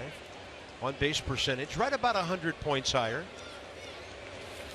You know, the Mets made Daniel Murphy a qualifying offer, which is, you know, what you always do to a free agent. But then he heard rumors about them wanting Ben Zobrist, and he saw it all in the paper. He talked to his agent. Ben Zobrist turned down the Mets, obviously, to go to the Cubs, and then they went after Neil Walker. And finally he said, why would I sign my qualifying offer? Why get a multi-year deal somewhere else? 3 years with the Nats. So he got 3 years with the Nats, came to D.C. But my point is, I mean, you didn't sign back an MVP caliber type player. And how would you know, based on, you know, the performance in the postseason that he had for the Mets, the run he had with all the home runs? I think it was 7. But I mean that could be a franchise killer when you don't sign back a guy that's potentially an MVP of a league. And you know, he finished 2nd last year, and he's doing it again this year. He had 7 home runs in the first 2 rounds of the playoffs that year. 1-2 with 1 out, and Rendon takes a fastball up. I mean, can you imagine he and Cespedes hitting back-to-back in this lineup? I mean, thank goodness for that. All that stuff I just said for Nats fans and us to get to watch him play every day. But I mean, you go Jay Bruce, Cespedes, and Murphy, left, right, left, or however you want to configure that. I mean, that's now you have the best lineup in the NL East, or one of them. Rendon, a long ball to right. This one is gone. See you later, and it's 4-0 Washington. Anthony Rendon's 12th of the year.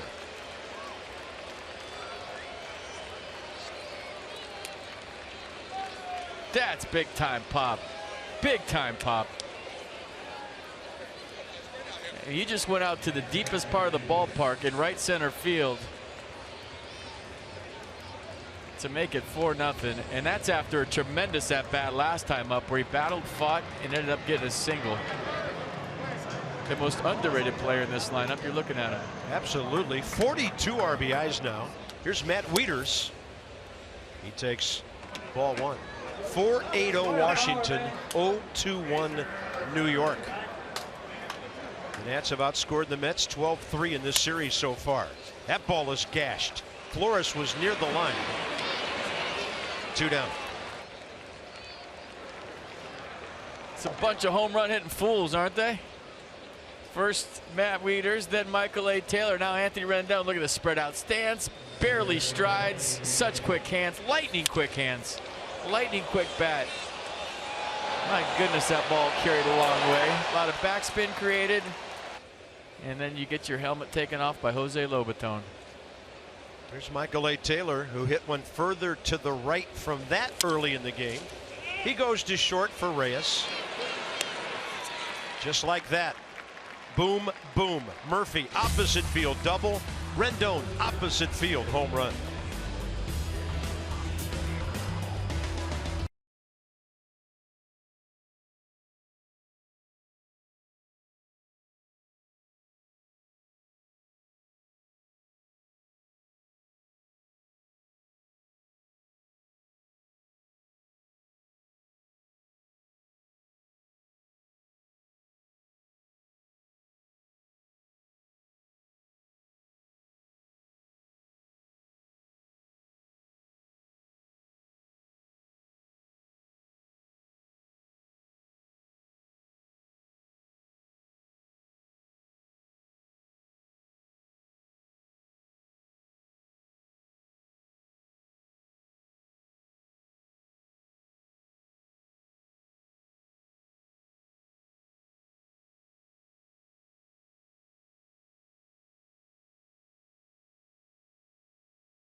Because he has a 2-strike approach that a lot of hitters don't have in baseball. Watch his lower half. Watch the foot right here. He's spread out, a little bit choked up, not much, but look at the foot. It doesn't do anything. So this is a 2-strike approach, which you don't see in today's game. Guys are swinging like it's 3-0. Their heads flying out, their helmets coming off. They strike out like they like to. They go back to the dugout. But it's so refreshing to see a guy with almost as many walks as he has strikeouts. Why? Because there's a 2-strike approach there. Not a lot to the swing. A quick throw of the bat, quick hands, quick swing.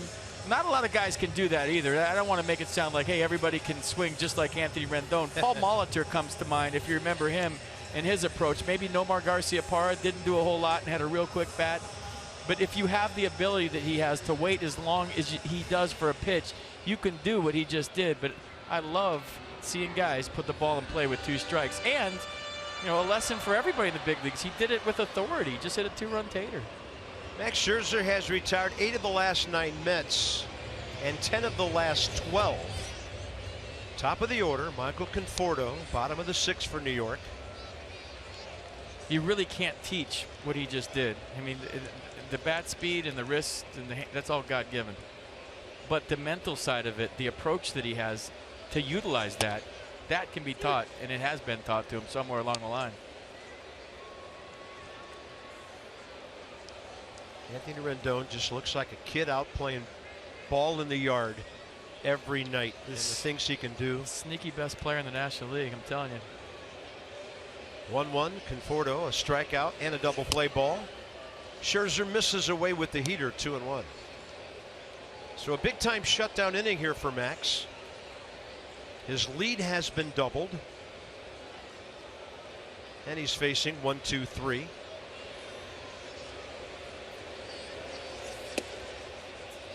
He doesn't want to walk the leadoff guy and give Cespedes or Bruce any RBI ideas.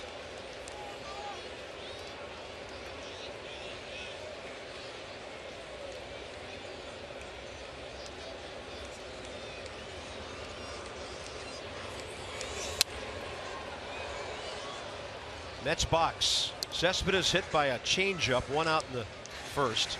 Due to walk leading off the 2nd. Rivera hit by a changeup after that. Big double play ball since then the Mets have a Steven Matz base hit and a Jose Reyes base hit. 3-2. I walked him. Threw a changeup to Michael Conforto, and Max with his 2nd pass of the night.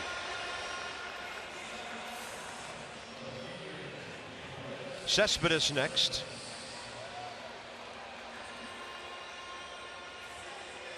So you better get him the 2nd time if you can. Yeah, if that's getting somebody. Yeah.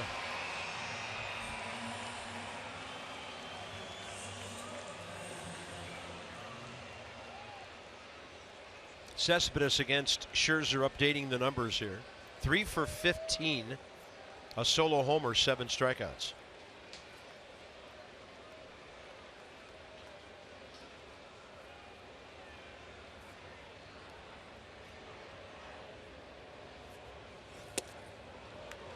Boy, he's got one thing on his mind. Not that he doesn't every at bat, but he's thinking forward too. I mean, the way the Mets jump back in this is with the long ball. That's what they live and die by. And you see that first swing.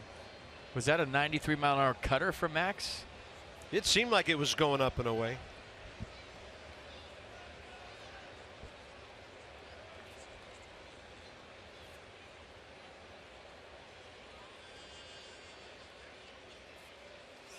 Yeah, the Mets don't manufacture runs. They're 2nd in homers to the Nats, but they're 7th in runs and 11th in batting average. But there's certain guys, back to my Rendon point, Carp, that I don't want to take anything out of their swing with 2 strikes, and this is one of them. Sure. Like, if you're built for taters and that's your job, then no. You know, maybe 1 or 2 guys when you think of lineups around the league. I don't want Cespedes spreading out, put in play. I want him to swing like it's 3-0 here if I'm Terry Collins. 0-2.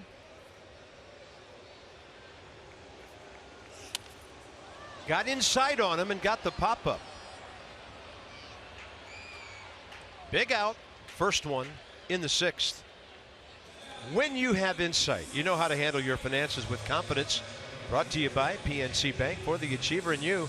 So against the Paw Sox last night, pitching for Syracuse, Sammy Solis gave up a hit, an earned run, walked a batter, threw 16 pitches in the first game of his rehab assignment. He's been gone a long, long time.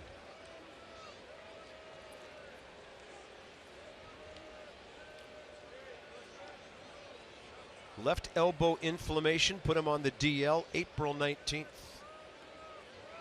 Here's Bruce. He's been their best hitter all year. 2 on, 1 out, first pitch and a base hit.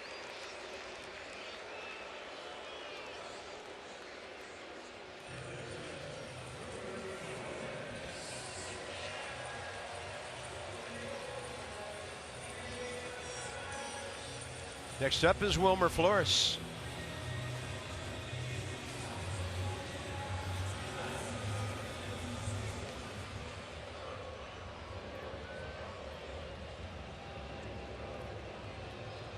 Deep breath.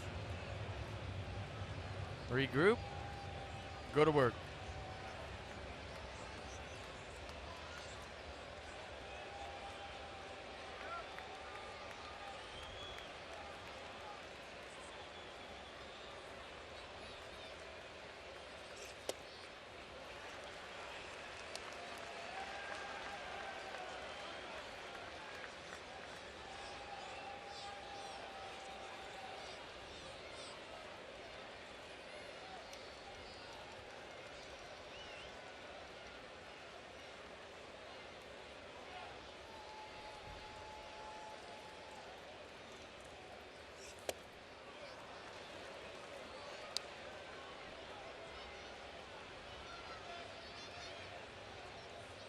Do you remember that old saying, make them beat you the other way? I don't think it applies anymore in today's game. It really doesn't. I mean, when you see guys like Alexi Amarista going opposite field home run. Yeah, I think the name of the game is just getting guys out. 1-1. To Turner. Murphy. Got him! 6-4-3. The Nats' third double play of the night. I like the way Trey Turner took his time, made a deliberate feed to Daniel Murphy with something on it. This is where the play's made. Watch him stand up, firm feed. Murph with another great turn and the third double play of the night. And Max Scherzer is digging it. I think he bit his tongue right there.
So far, the Nats are celebrating Father's Day weekend by slashing ticket fees down to 0 for all remaining games in the 2017 regular season.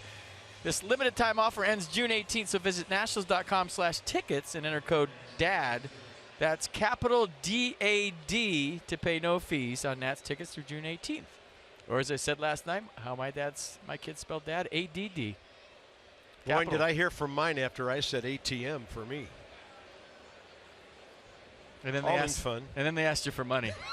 Like, Dad, we don't spell dad ATM. Can I borrow $100? Max Scherzer goes up swinging.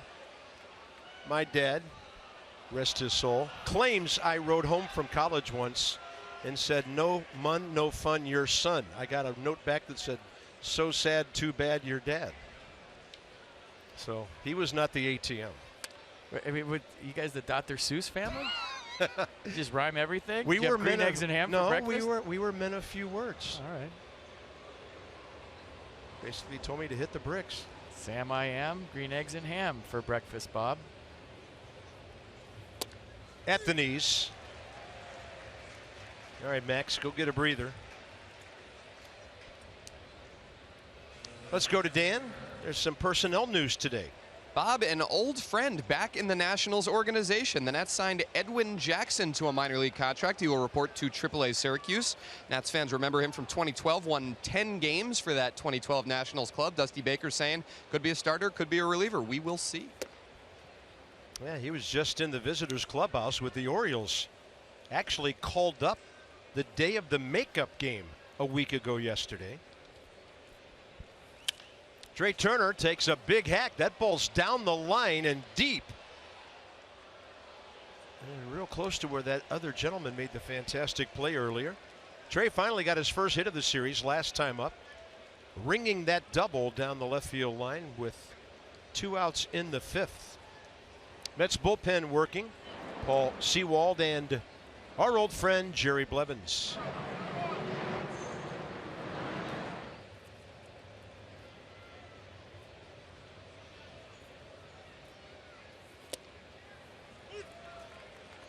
Good pitch, right on the edge. Top 7.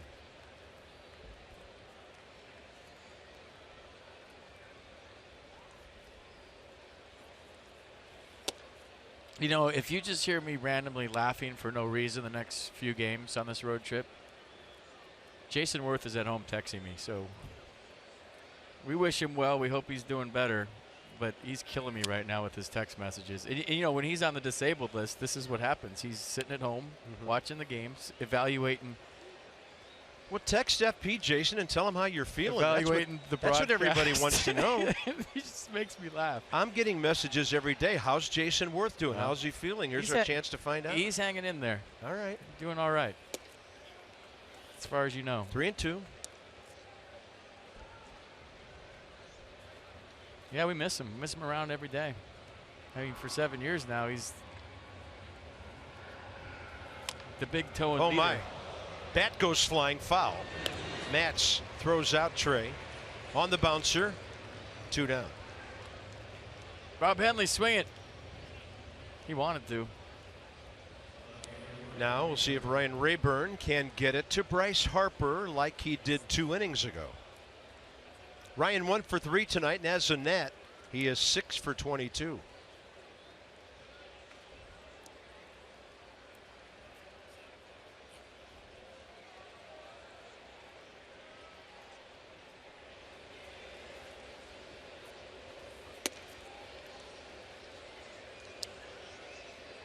For nothing Washington, top 8, or rather 7, 4-8-0, 0-3-1 New York.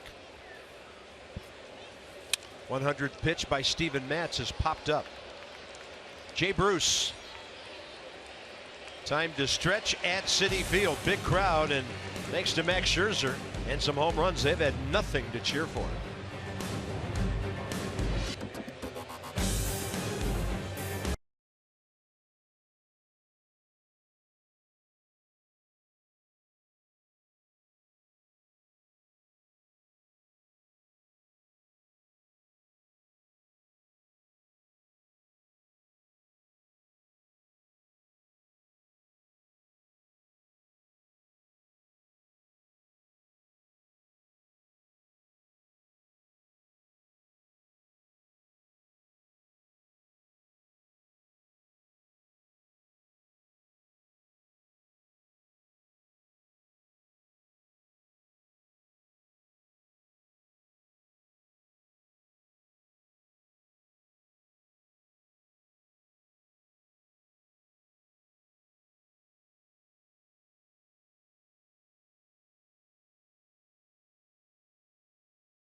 59 pitches through 6 innings. He has 6 strikeouts.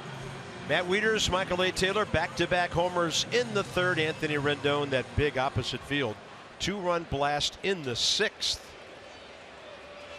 And Max has been able to save himself lots of pitches with those 3 double play balls tonight. Here he is back to work in the 7th. Lucas Duda will see his 80th pitch of the night and swing right through a changeup. Shift on. Murphy about 15 feet out into a right field.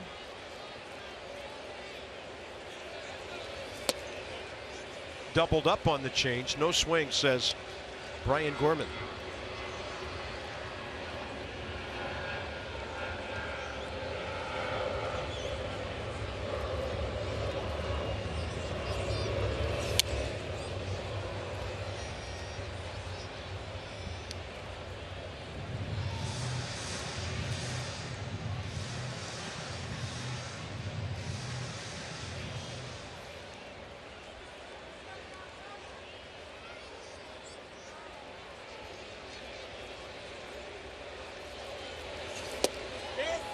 That was close. And the home plate umpire, Chip Gibson, will punch out. Lucas Duda, strikeout number 7. Well, the strikeouts are becoming the story right now, but earlier in the game, the double play was the story. You go back to the 2nd, Travis d'Arnaud, 5-4-3 double play. Nice turn by Daniel Murphy. Then the 3rd, a little 4-6-3 double play. Nice feed by Daniel Murphy. And then how about a 6-4-3 double play to end the 6th? 15 minutes can save you 15% or more on car insurance. Visit geico.com to see how much you could save. So strikeouts and double plays have been Max's best friends here tonight. TJ Rivera with a strike from Max Scherzer. Daniel Murphy, in my opinion, is playing the most confident second base we've seen him play in his 1.5 years with our ball club. You know, it takes hard work and then just people telling you. You know, you have some players and coaches and even some fans saying, we love the way you're playing defense. It builds your confidence. He's worked hard at it. And like I said, he's playing just second base. When he was a Met, they moved him all over the place.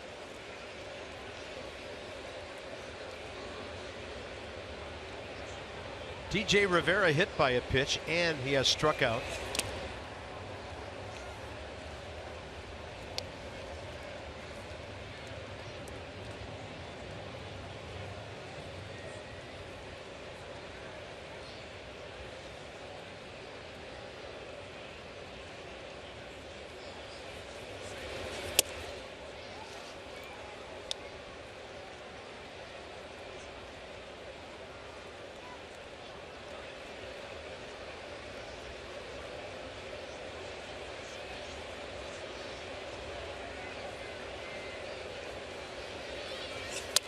Had him reaching. Pop up. Wieters back, but it's over the screen. I don't know how he even fouled that ball off. That was a nasty slider, just barely ticked it.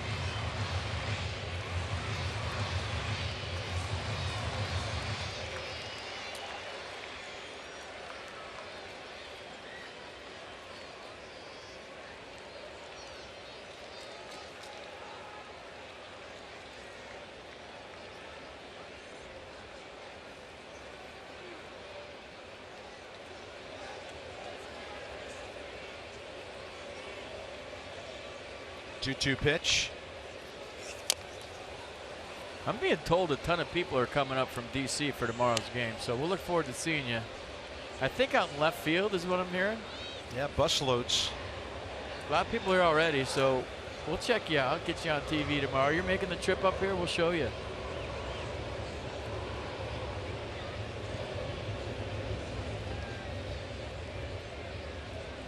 Team plays well on the road. Why not travel?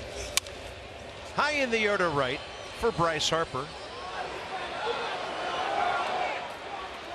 So 3 twin killings, Dan, for Max Scherzer tonight. We don't always see that when he's power pitching. It's pretty rare, actually, Bob. Very rare. Dusty Baker talking earlier today about how he tries to put his strong outfield defenses in when Max Scherzer is pitching, because in addition to the high strikeout totals, he's a fly ball pitcher. The 3 ground ball double plays that Max Scherzer's gotten tonight ties a career high for him. Really not a lot of ground balls out of Max normally, but a lot tonight. Nats have turned 66 double plays, right about the middle of the league in that department. And you wouldn't expect them to lead the league with all the strikeout pitchers they have. Inside out swing, strike one, Travis d'Arnaud. He got 36.8 ground ball percentage. That means 36% of Max's outs are on the ground. So the rest are strikeouts and fly balls. Do the math. Talk amongst yourself. Grab your calculator. Make your head explode. No balls, 2 strikes.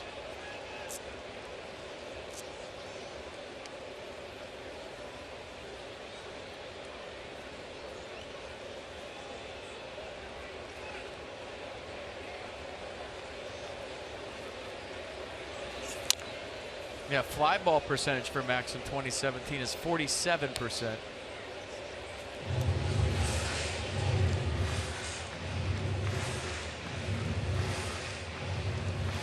Well, when we got to the ballpark this afternoon, saw what a cool day it had been in New York. We figured if things went well in the first inning, first couple of innings, Max Scherzer had a chance to pitch very deep into this one. Trying to end this 7th inning. That's a little bit low. Pitch count mid-90s right now. But in terms of stress, not a whole lot.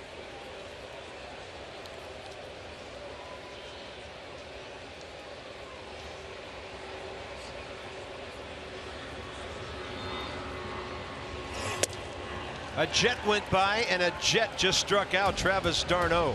8 Ks tonight. Max Scherzer's been averaging 8 innings per outing lately. He's headed for that again.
Scherzer working with Matt Wieters completes 7 innings tonight.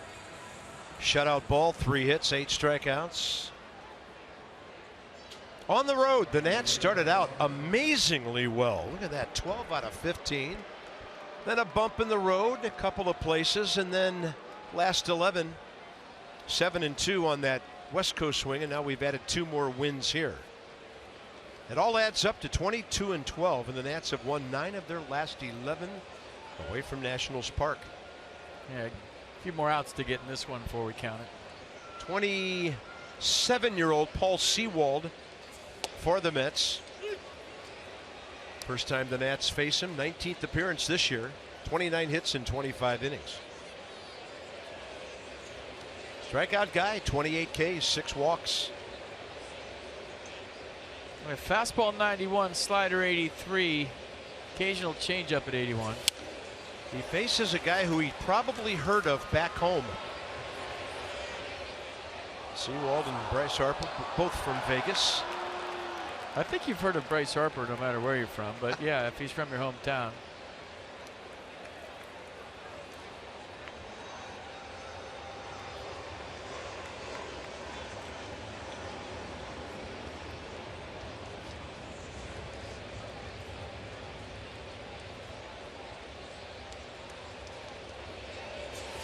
Harper gashes one to right. Long run for Jay Bruce. He'll cut it off. Throw it into second. No contest. Bryce Harper is 2 for 4, and that's his 33rd extra base hit.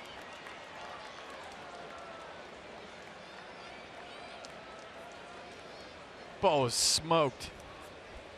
I don't think it was hit as hard as his home run yesterday, but that had a loud noise. Just sounds different off his bat. The helmet came off right out of the batter's box, so he got to show the flow for about 180 feet right there. And then the hair flip at the end, just spectacular. Not as spectacular as the swing, though. And Jay Bruce, give him credit for hustling down there in the corner and making Bryce bust it into second base. But you love the hustle by both players on that one. Good swing by Bryce Harper. 109.8 on the leadoff double. Well, if things hold true to form here, the Nats will get at least one more hit in this inning. Tonight, every inning in which they've had hits, it has been 2. Ryan Zimmerman's 0 for 3. He's hit the ball hard a couple of times.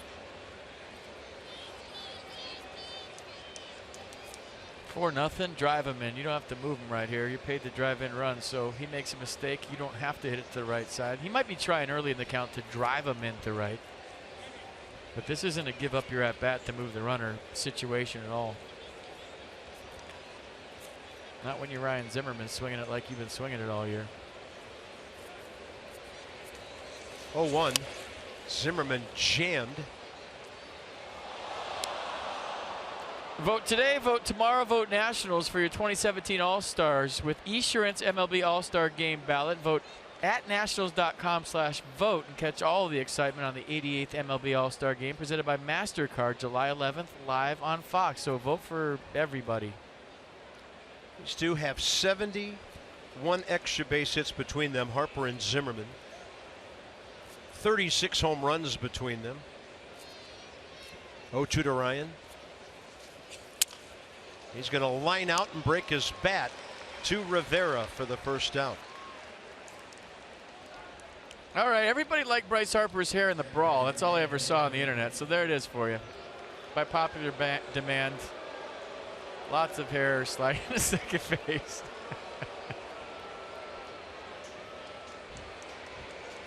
Hair got there before he did, and they were all safe. Here's Murphy. You gotta walk him here, don't you? Even though Anthony Rendon's having a night. Well, it looks like Travis d'Arnaud's asking Terry Collins, can we walk this man, please? And he said yes. I mean, how much torture can you endure if you're the Mets? They'd rather have Anthony Rendon inflict more pain than that guy. There's his home run in the 6th inning. So he had a long at-bat in the 4th. Ended it with a single to left, and then 2-strike approach going the other way. I'm just going to choke up, put it in play. No, I'm going to hit it about 385 to right, make it a 4-0 game. And a big flop from Daniel Murphy. Yeah, Murphy had doubled. So 2 great hitters going the opposite way for extra base hits. So Anthony 2 for 3 tonight, 12 homers, 42 batted in now.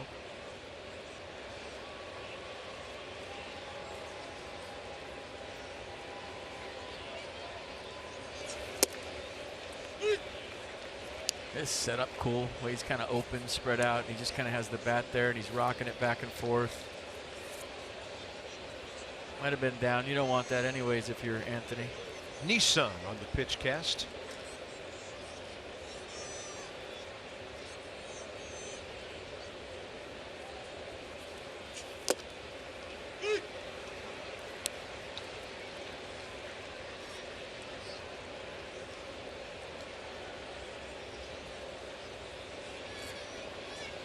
So you wonder why he's able to foul off a lot of pitches and wait long. Obviously, he's got a quick bat, but look where his hands start. They're almost in the strike zone, so he doesn't have a long way to go. See how low his hands are? So even when he takes that pitch, his hands are right by the baseball. So now it's all I have to do to go from A to B, which is what you call going from your start to contact, is just drop your hands. And then you add quick hands, quick bat on top of that. It's hard to get a ball by him.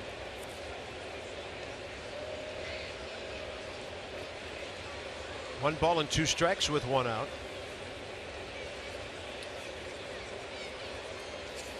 Rendon is swinging a miss. That's 92 from Sewald for his first K. 2 outs, and the inning is up to Matt Wieters, who will move over to the left side of the plate. It looks like he was trying to hit that ball to right, couldn't get inside of it. Good pitch. Wieters left-handed this year. 256, 3 homers, 18 RBIs. 3 homers, 8 RBIs from the right side. In 134 fewer at bats.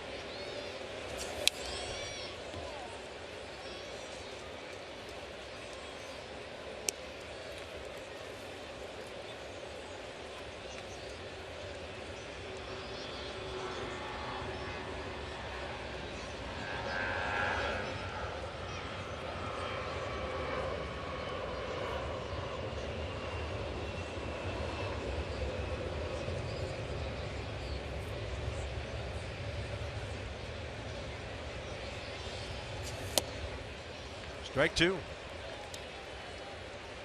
I'll tell you what, Sewald's throwing in the low 90s, but the way these swings are, he must have a high spin rate when that ball gets up there, because it looks like it's playing more firm than the radar gun showing. 10th round pick 5 years ago out of San Diego, University of San Diego. And the 0-2. Kind of a quick arm stroke too. Yeah, University of San Diego is the smart school. San Diego State's the party school.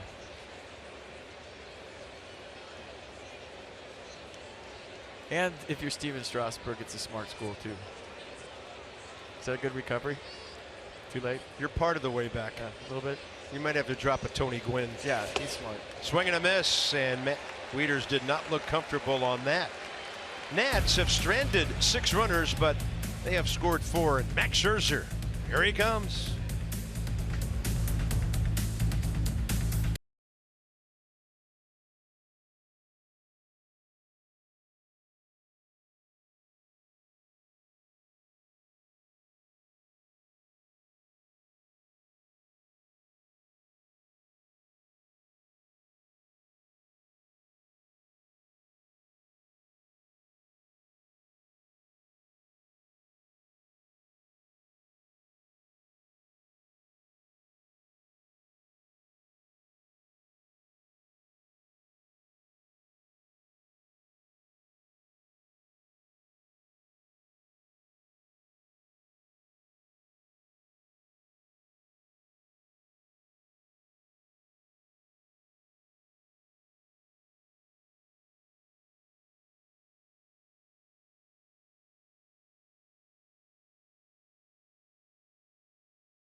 From his 5th consecutive double-digit strikeout game. He's got 8 tonight so far. It's been mostly with the fastball as you look at these highlights. Take 1 curveball in the mix here to Jay Bruce, or Lucas Duda, excuse me, there it is.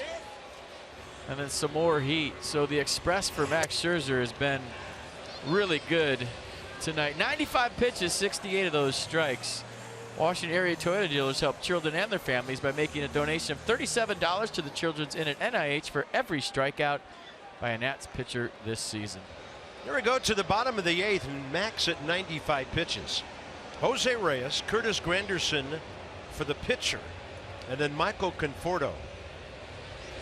So lefties all over the place, and that's a nasty slider down and in to Reyes, who's 1 for 2.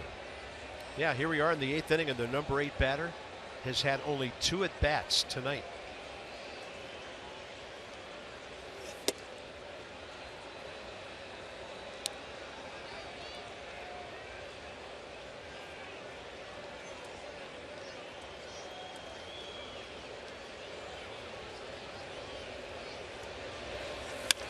On a pitch up, Reyes leaves the ballpark.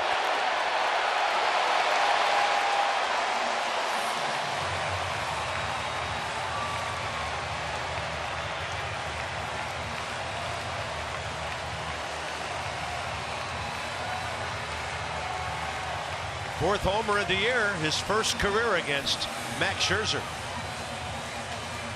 Yeah, I think it was supposed to be a backdoor slider off speed away, and it came right into his power zone.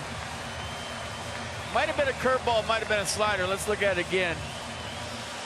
It was a curveball and just kind of hung out there for him.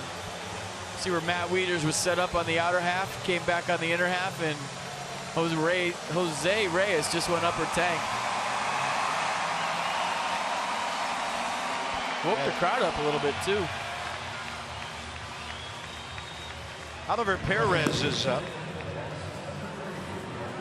As I mentioned, Granderson now, Conforto, all lefties, then Cespedes, then Bruce. So, did that change the game? We'll find out here in the next few moments. Curtis Granderson, 9 for 33 career against Max. Strike 1. And you saw Matt Albers there. He would be for Cespedes. If it's not Scherzer against Cespedes. Good looking fastball, just missed inside, 1-1.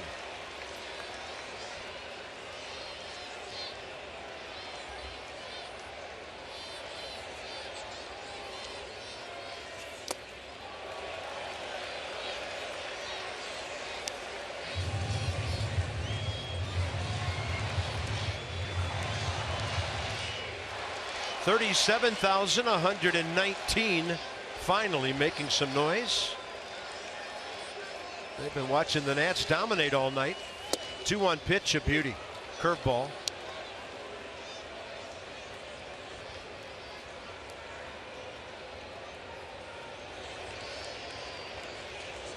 Similar to the one that Reyes just hit. His was a little bit higher. There's a fastball hit in the air to right. Harper is there.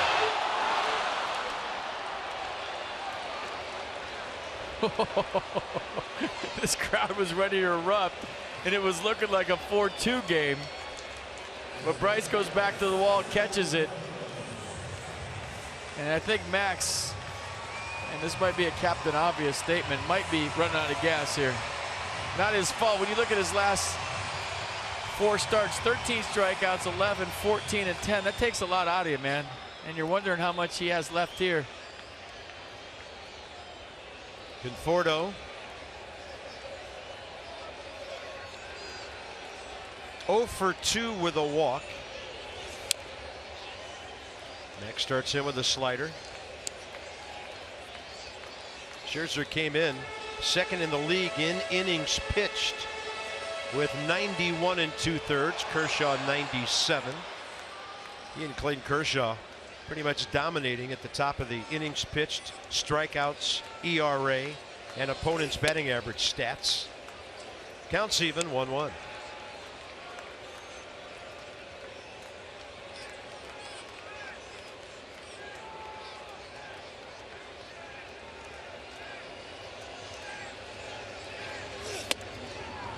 .95 and a grunt. Strike 2.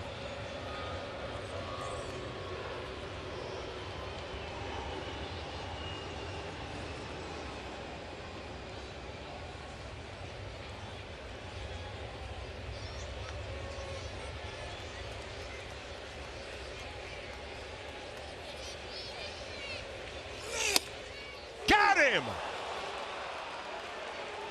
Max Scherzer really making some noise, and that's strikeout number 9. 2 down. Right here, Daniel Murphy telling Max Scherzer, let's go, as the throw's going around the infield, and I think that fired Murph up. It definitely fired Max up. That's the loudest we've ever heard him grunt on a pitch, period. So that tells you he's at the empty the tank portion of the show. And it's just basically whatever I got, here it is. Playing his own closer right now. And here comes the snarling, the growling, and everything else that goes with it.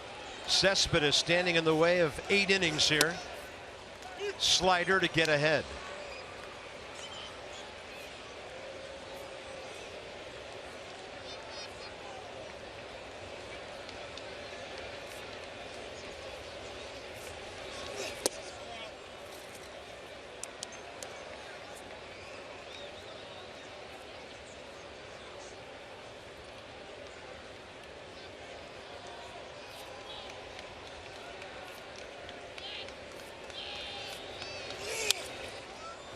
Roaring with that delivery.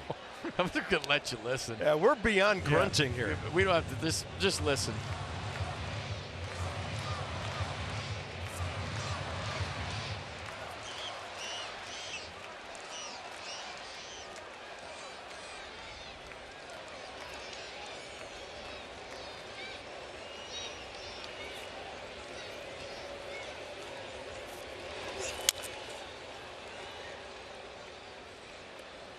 Maybe a little quieter on the breaking ball. 2 outs, bases empty, bottom 8.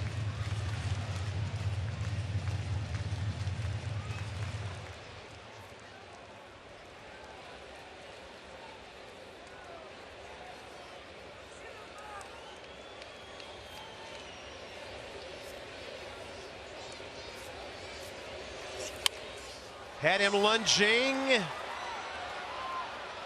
Out of play. I mean, if it were a movie, you'd want him to throw 97 right here, grunt as loud as he can, and it'd be by Cespedes for the last out of his outing.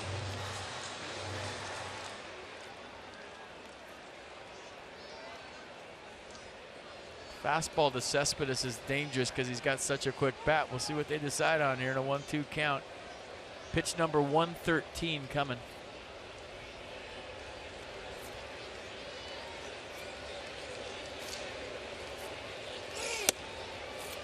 Almost did it.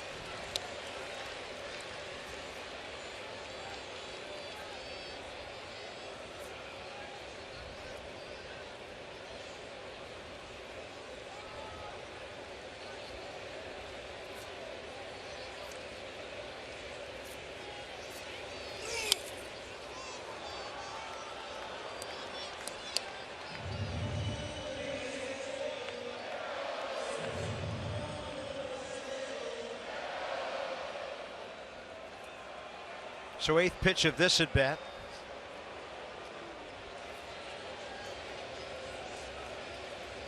About to happen.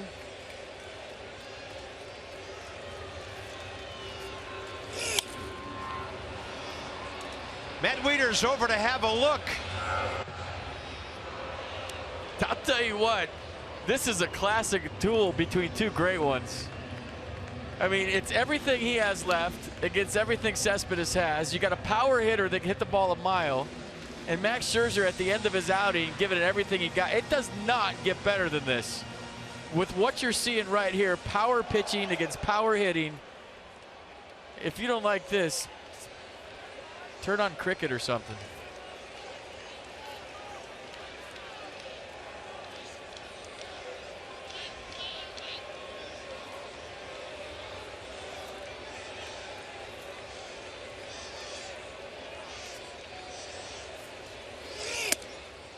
Three and two.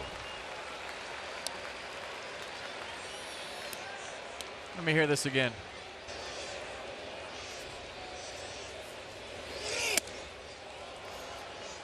Go fastball here? Yeah. It's gotten pretty macho, hasn't it?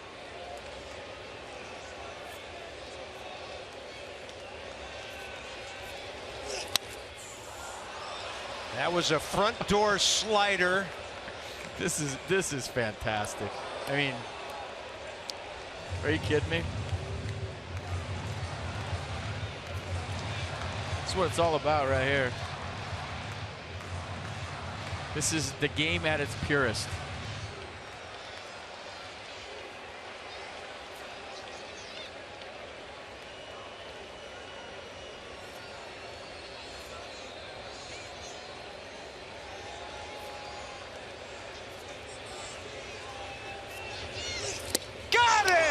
And that strikeout number 10 to go with it.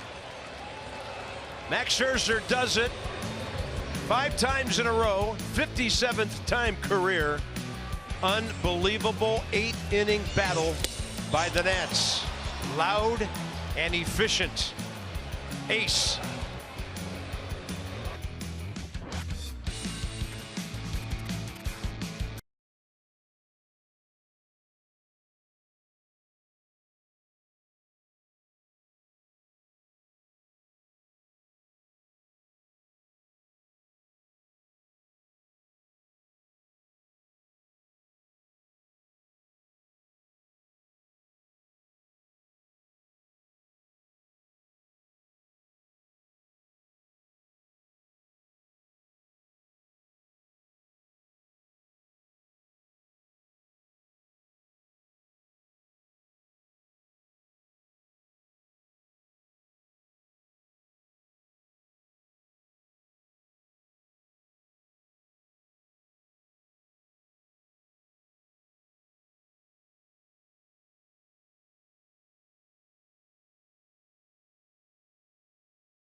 Any form. And the accounts and descriptions of this game may not be disseminated without the expressed written consent of the Washington Nationals. Yeah, blue smoke indeed. 10 strikeouts for Max Scherzer through 8. I mean, we've seen a lot of cool things this season. That last showdown between Yoenis Cespedes and Max Scherzer might be the coolest thing I've seen all season by far. Yeah, a little smoke lingering from that confrontation between. You talk about 2 great ones locking horns. I mean, that wasn't Bob Welch and Reggie Jackson, but it was darn near close. It wasn't October. It wasn't the World Series, but it was power against power in some serious macho baseball. I mean, that's what it's all about to me, man. That was awesome. Top 9, Michael A. Taylor. 32-year-old right-hander Fernando Salas. That ball hits the ground and stays fair. It's a hit. Well played by Flores, but Michael A. beats it out. So he has a home run and a bunt hit in the same game. I love it. You know, you're 1 for 3, and now you're 2 for 4, and even though he popped it up, all that hang time in the air because Flores was back allowed Michael A. Taylor to get steps toward first base. Long strides, hustling down there. 2 more knocks for Michael A.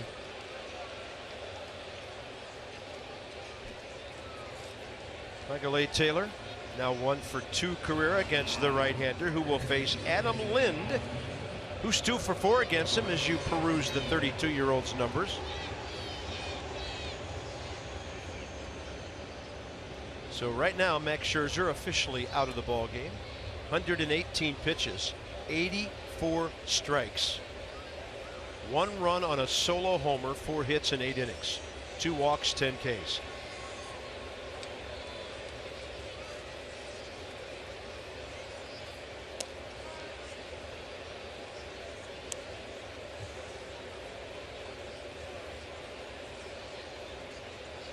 Adam Lind, amazing pinch hitting numbers.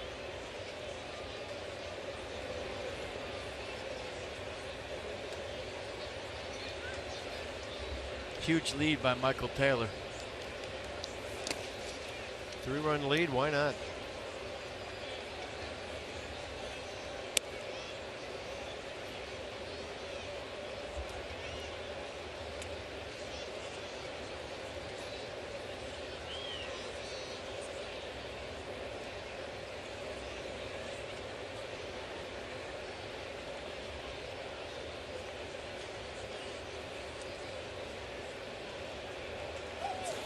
On the move. Not even close. Michael A. Taylor, 5th out of 7 attempts.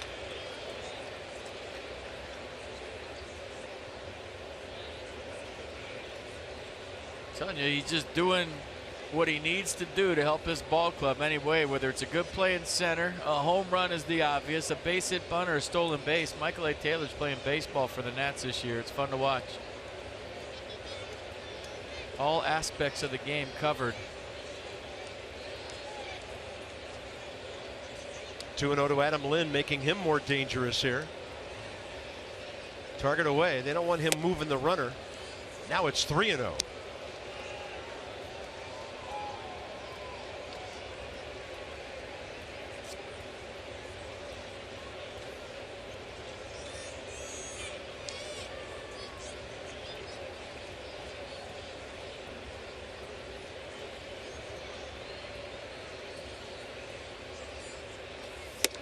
Two on, nobody out.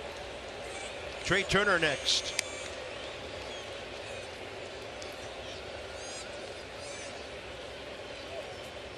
Turner 2 for 4 against Salas.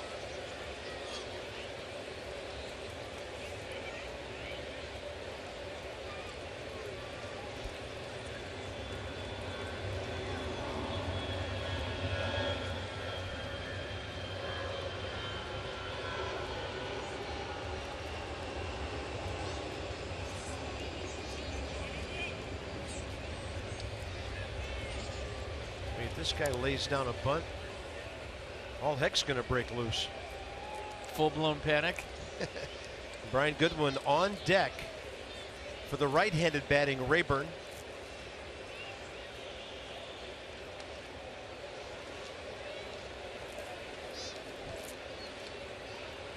That's just to see if Trey Turner was going to show bunt. He didn't. How hard is it to not show bunt when you're going to anyway? It just depends. It doesn't even matter, really. I never thought it was a big deal. If you execute the bunt how you're supposed to, it doesn't matter if they know it's coming or not. I mean, if you lay it down how you're supposed to lay it down, you got good speed on second base. It's all you have to do is make the first bunt be in the dirt. He could square around right now, and it doesn't matter if you're a good enough bunter. Trey bunts pretty well when he's bunting for a hit. He's not called on to do this very often. You could bunt for a hit here too. Sure. It's okay if you're more comfortable doing that. As long as you get it down, I don't care how you do it. He's going to pop it up, but it's over the screen.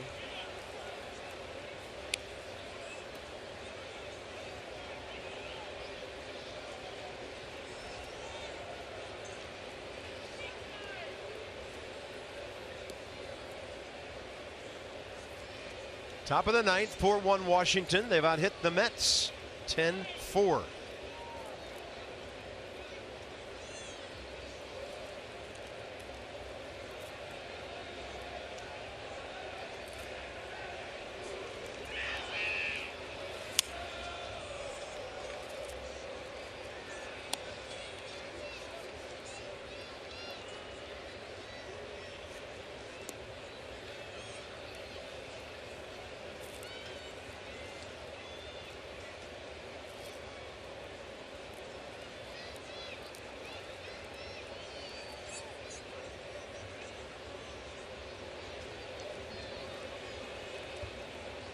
Oh, 2 count.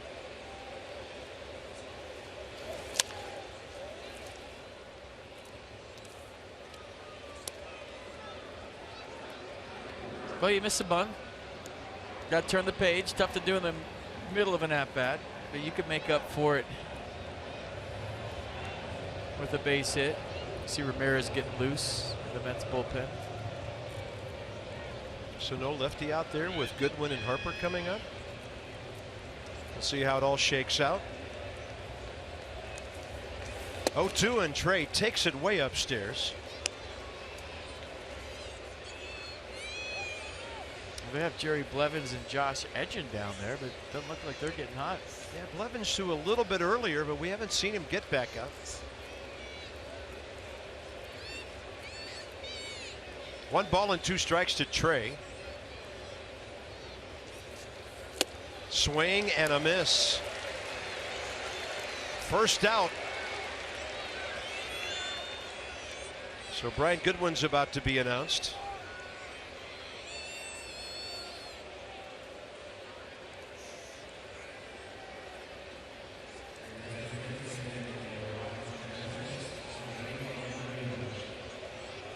Goodwin for Rayburn, and then he can stay in and play some defense in left. Brian has never faced Salas before.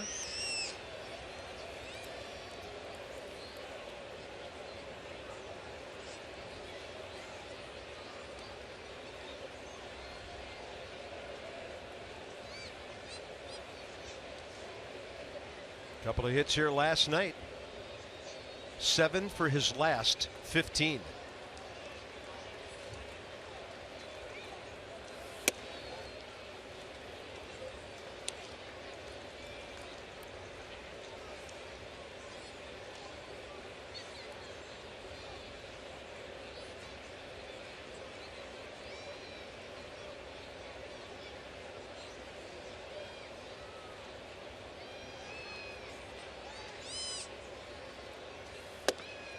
Counts even.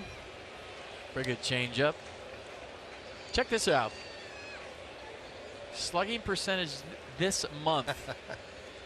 Bellinger, Goldschmidt, Votto, Rizzo, and Brian Goodwin right in the middle of everybody. Minimum 45 plate appearances. His big game in Oakland, his big game in the homestand, a lot of those extra base hits. Goodwin's going to pull it, and he's going to have to run really fast not to be doubled up. And he makes it, getting Bryce Harper to the plate. Taylor ends up at third. Lind retired.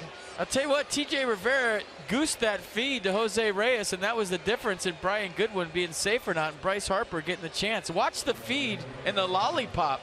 I mean, if you set your feet and give him a nice firm feed right here, it's a double play. But since he kind of short-armed it, watch him alligator arm this and just bloop it to him. And that little time it's taken to get to Reyes is why Goodwin was safe and why Bryce Harper gets the hit right now. The game moves so quick up here. To turn a double play against a fast runner, it has to be bip, bip, bip. Yep. And that first bip took too long.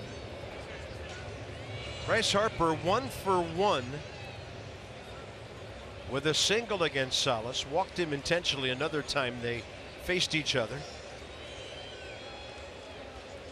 Zimmerman on deck. This will be an interesting selection of pitches. And Harper, a base hit to left. He went down and got an off-speed pitch. And the Nationals have their 4-run lead back. Third hit of the night for Bryce, RBI number 51. Should have never had a chance to hit.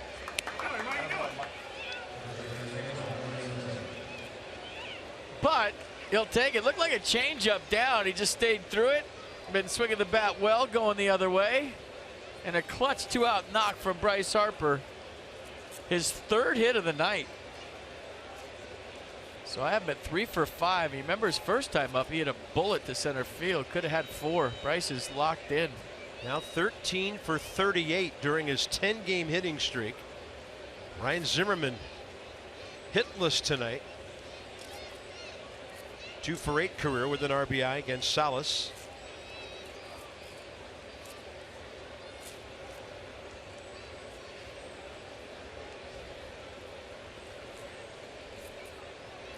.51 Nats out hitting the Mets 11-4.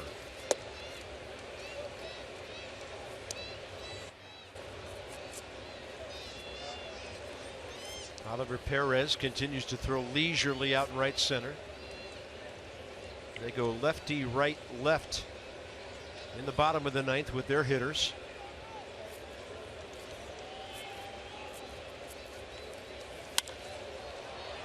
This one high in the air, right field corner, out of play.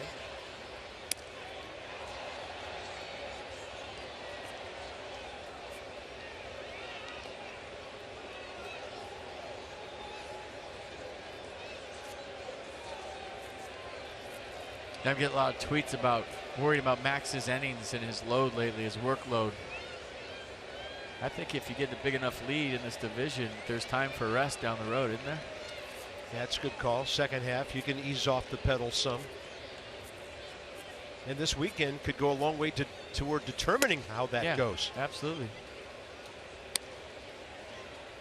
The Nats win tonight. They're 10.5 up on the Mets. Sean Kelly is alongside Oliver Perez. Marlins are playing Atlanta this weekend, so somebody's going to lose there every day.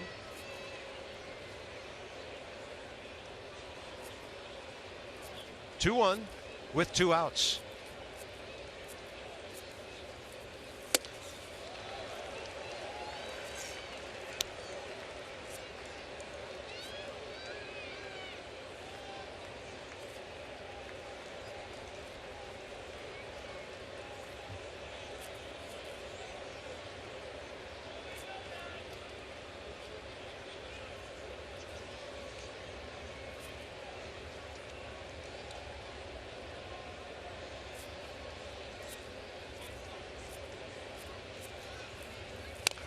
You know, and I've learned through trial and error that when you come into a town for 3 or 4 games, you can't criticize the other manager on why he didn't bring in a lefty to face Bryce Harper.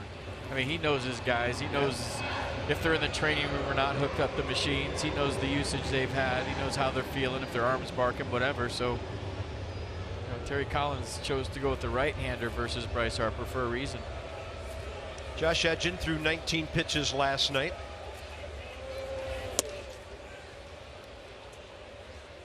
Just for the fun of it, Bryce Harper 2 for 9 career with a home run against Jerry Blevins. Just a number to go along with the conversation. And the count to Zimmerman now 3-2.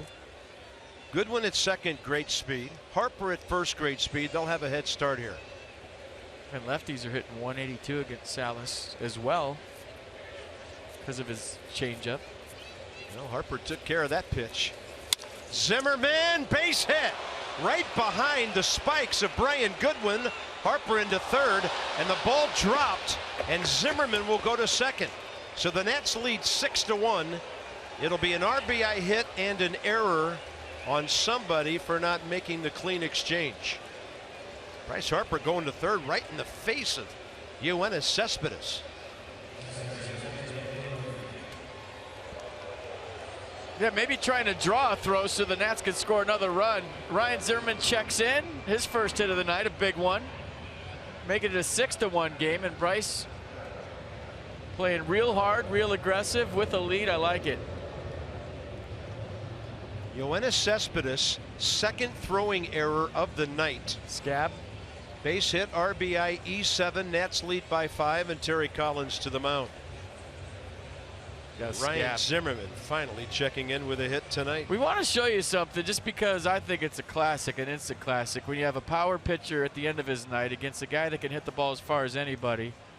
And we talked about it a lot, and we want to show it to you again. So they're going to make a pitching change. Instead of going to break, we're going to show you this. The pitch sequence between these two. I mean, he's getting to the end, right? So he starts him up with a couple of sliders. And somewhere in this mix, and this is my first time seeing it, it turns into I'm looking you in the eye, and it's my best bolt against your best bolt, and that's when it just got to be a classic for me. Look at all the fastballs, the grunts, and they're getting louder. There's one slider in the mix, and then here comes pitch number 11, a slider for strike 3, and Max Scherzer with a fist pump. It just doesn't get any better than that. Mano a mano, 2 big boys going head to head.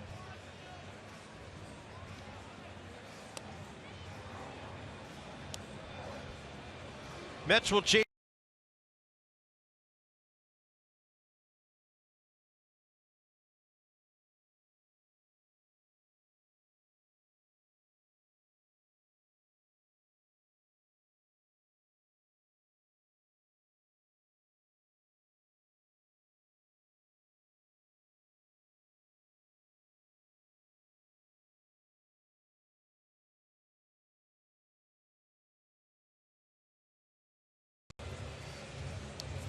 WB Mason is the presenting sponsor of our Nats Extra post-game show. Johnny Holiday, Ray Knight. They'll have a ton to talk about on their show tonight. That will be right after we're done here at Citi Field in New York. Neil Ramirez, 28 years of age, born in Virginia Beach, out of Kempsville High School down there. Originally drafted by the Texas Rangers.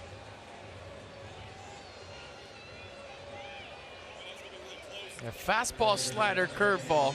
3 pitches. Fastball 93, slider 85, curveball in the 70s. He'll face Daniel Murphy, who's never hit against him before. Pardon me. What's going on? Oh, they walked Murphy. Sorry, missed that. So did I. All right. It's Rendon, who's 0 for 2 against Neil Ramirez. Like, come on, it's the 9th inning of game number 67. We're not batting out of order here, are we? Just the whole new intentional walk thing is still silly to me. It's hard for us. It's hard for the cameraman. It's hard for everybody. You just look up and there's a guy standing on first. Like straight from the dugout to first. That's like a courtesy runner, but there was nobody there to begin with. Rendon takes a hook in there. 1 ball, 1 strike.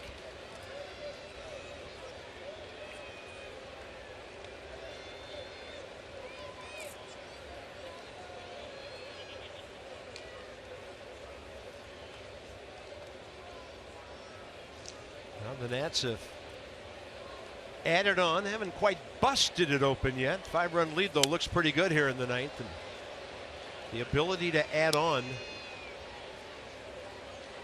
They added a 6th inning run on last night to make it 8-2 right after the Mets had scored. And they've added on big time here.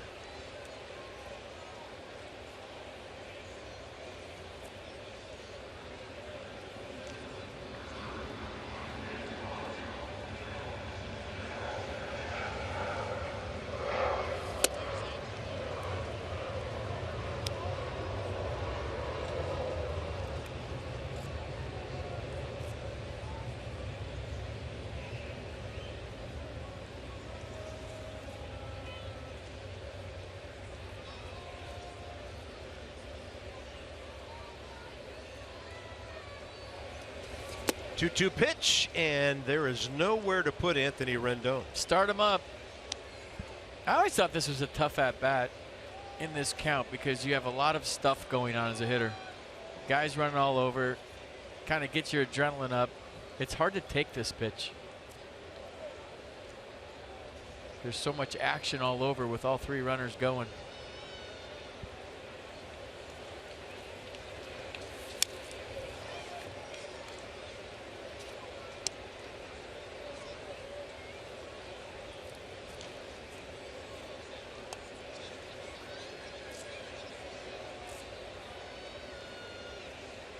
By the way, the Mets have had bullpen issues of their own. Their ERA 4.69, and they've given up more home runs than the Nats bullpen, 35. 3-2 to Rendon again. Inside. 7-1 Washington.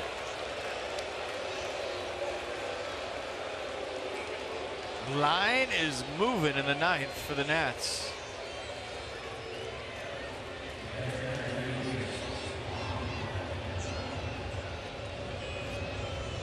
Ninth man to bat will be Matt Wieters.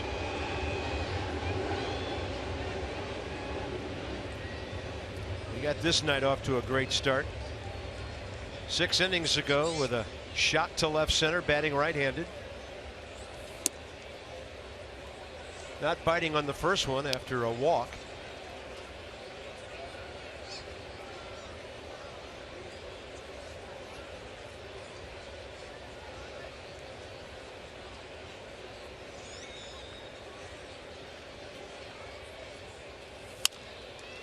And a ground ball to the right side for Lucas Duda. Nats will add on in good fashion. 2 in the 9th, or rather 3 in the 9th, to lead by 6.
in Ocean City. Book now at OCOcean.com. And by Night Point Systems. They offer the technology you need when you need it. Across the river, it's all traffic. Over here, it's all baseball. Well done, young lady. Harper jersey, backwards cap. And Sean Kelly answers the call to the bullpen, brought to you by UPS. If you need expert printing, the UPS store has you covered. Together, there's nothing we can't solve. Well, you see the appearances. Here's number 22, ERA 6.88, 20 strikeouts, 9 walks for Sean. Lefty's hitting just .219 against the fastball slider combination. Pretty good against first batter's face this year. Yeah, it looked like Dusty in a closer game was going to go situational. Lefty with Oliver Perez, but when the Nats got the big lead, and there's Brian Goodwin in left. Looks like he wants Sean Kelly to take care of the entire inning. Fastball, yes. Strike one to Jay Bruce, who is 0 for 2 career against Sean with a couple of Ks.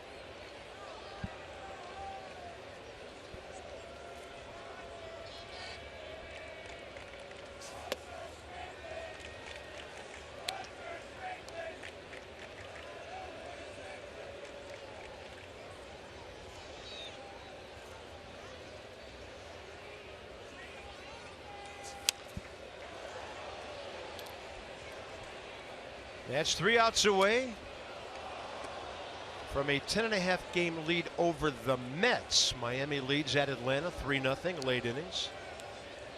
Marlins a half game back of New York.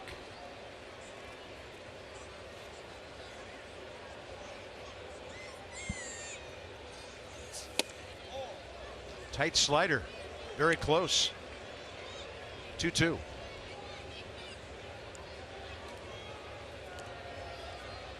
I thought this was a good pitch.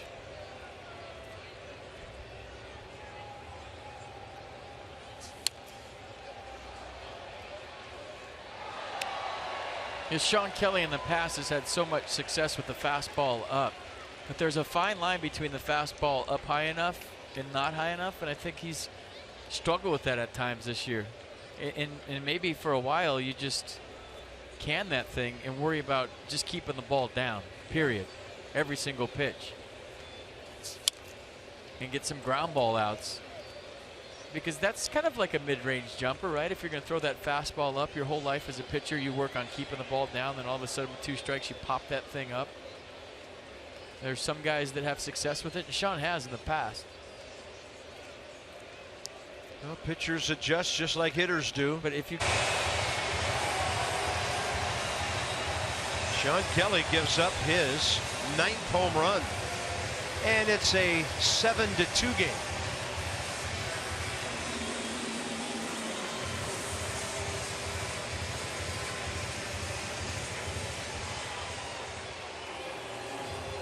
Yeah, slider that backed up. It was supposed to be down and in. It went the other way. It allowed Jay Bruce to get extended, and he hit it out of here.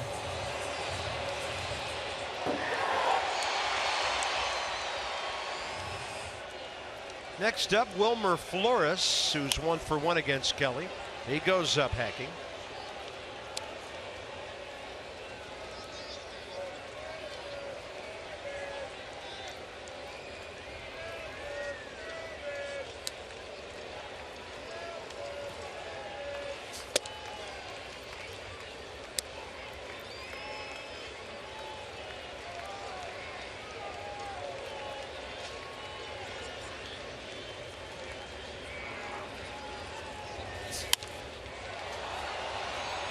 Bryce Harper approaching the line. He's got it. Foul ball when he caught it. 1 out.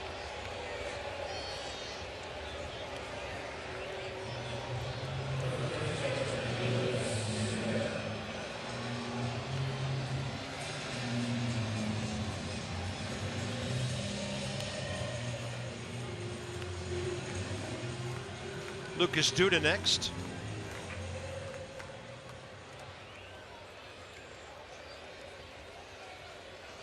Oh for 1 career against Kelly.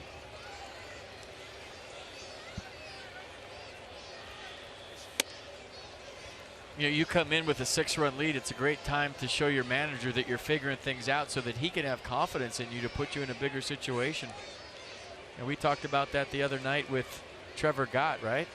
You come in these situations, a 6-run lead in the 9th, and you go bip, bip, bip, and you show them, okay, so then the next time you get the ball, it's a bigger situation. It kind of grows back to where you used to be. You have to gain confidence from that guy you're looking at to gain more important situations.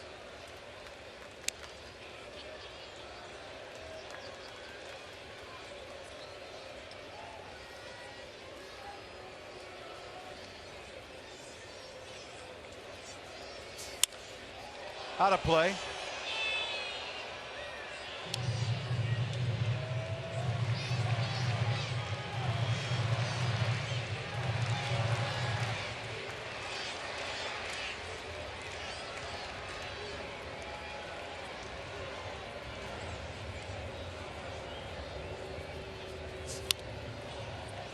That one, some funny spin right off the end of the barrel. In fact, Lucas Duda looking right at it there. Ball spinning off to the left. And the thing about keeping it down, Carp, is it's a simple way and a simple approach. You know, you take all the mechanics and whatever out of it. You just lower your sights and try to keep the ball below the knees. And that's it. Like that right there. Keep the ball down. Make them hit grounders. Don't think about my arm's got to be here, my mechanics, this isn't breaking. Just keep the ball down. Real simple approach. It's almost like see it and hit it for a hitter. Like, don't think about the mechanics. Just look down. In his shift, 3-2 pitch. Don't want to walk him. And Duda fouls it away.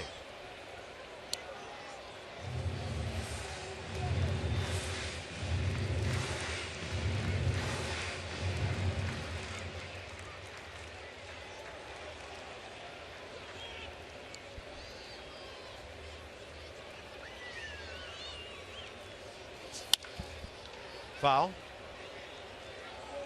Nice play. That had 5-hole written all over it.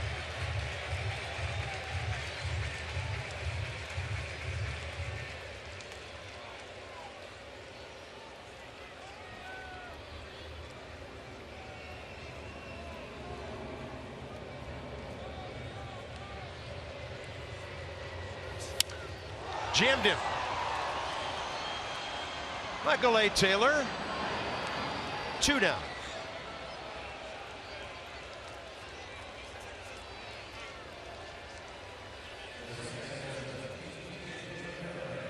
So the Nats 1 out away from their 41st win and a level of 15 over 500.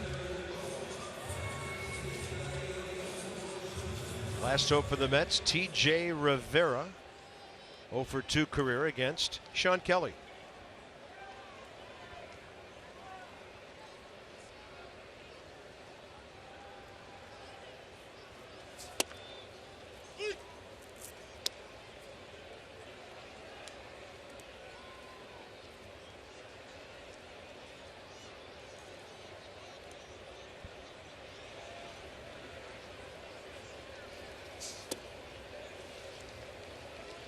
Counts even, 1-1. Nats about the win, their 10th road game out of the last 12.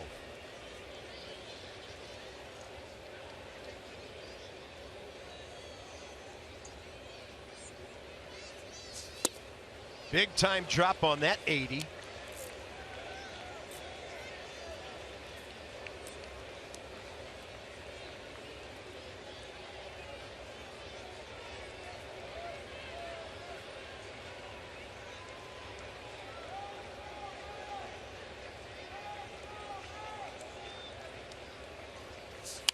Fastball away, and that's where Rivera takes it.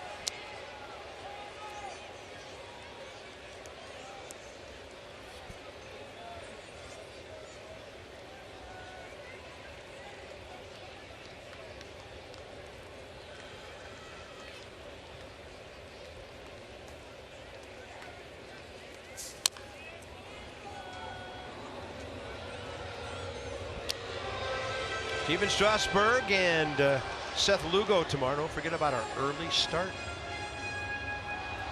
4 o'clock? Pretty early.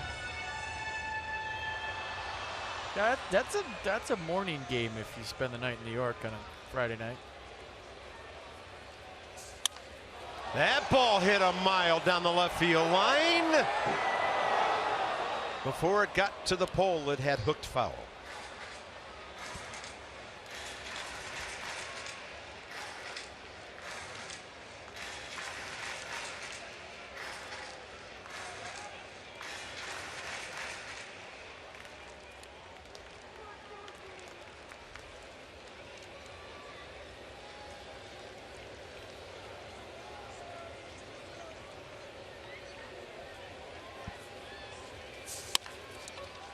Anthony Rendon is there, and the Nats have fired the first two salvos this weekend in New York. One more win to win a series. Michael A. Taylor a home run. Matt Wieters a homer. Anthony Rendon doing his thing. And the Nats win it going away 7-2 over the Mets. And it has a chance to be a huge weekend in New York indeed. 2 hours and 56 minutes. Nats out hit them by a count of 12-5 and win it 7-2. Tomorrow, Steven Strasburg and Seth Lugo. Nats extra pregame 3:30. This has been a presentation of Masson. The Nats keep getting it done at Citi Field. Johnny and Ray straight ahead. See you later.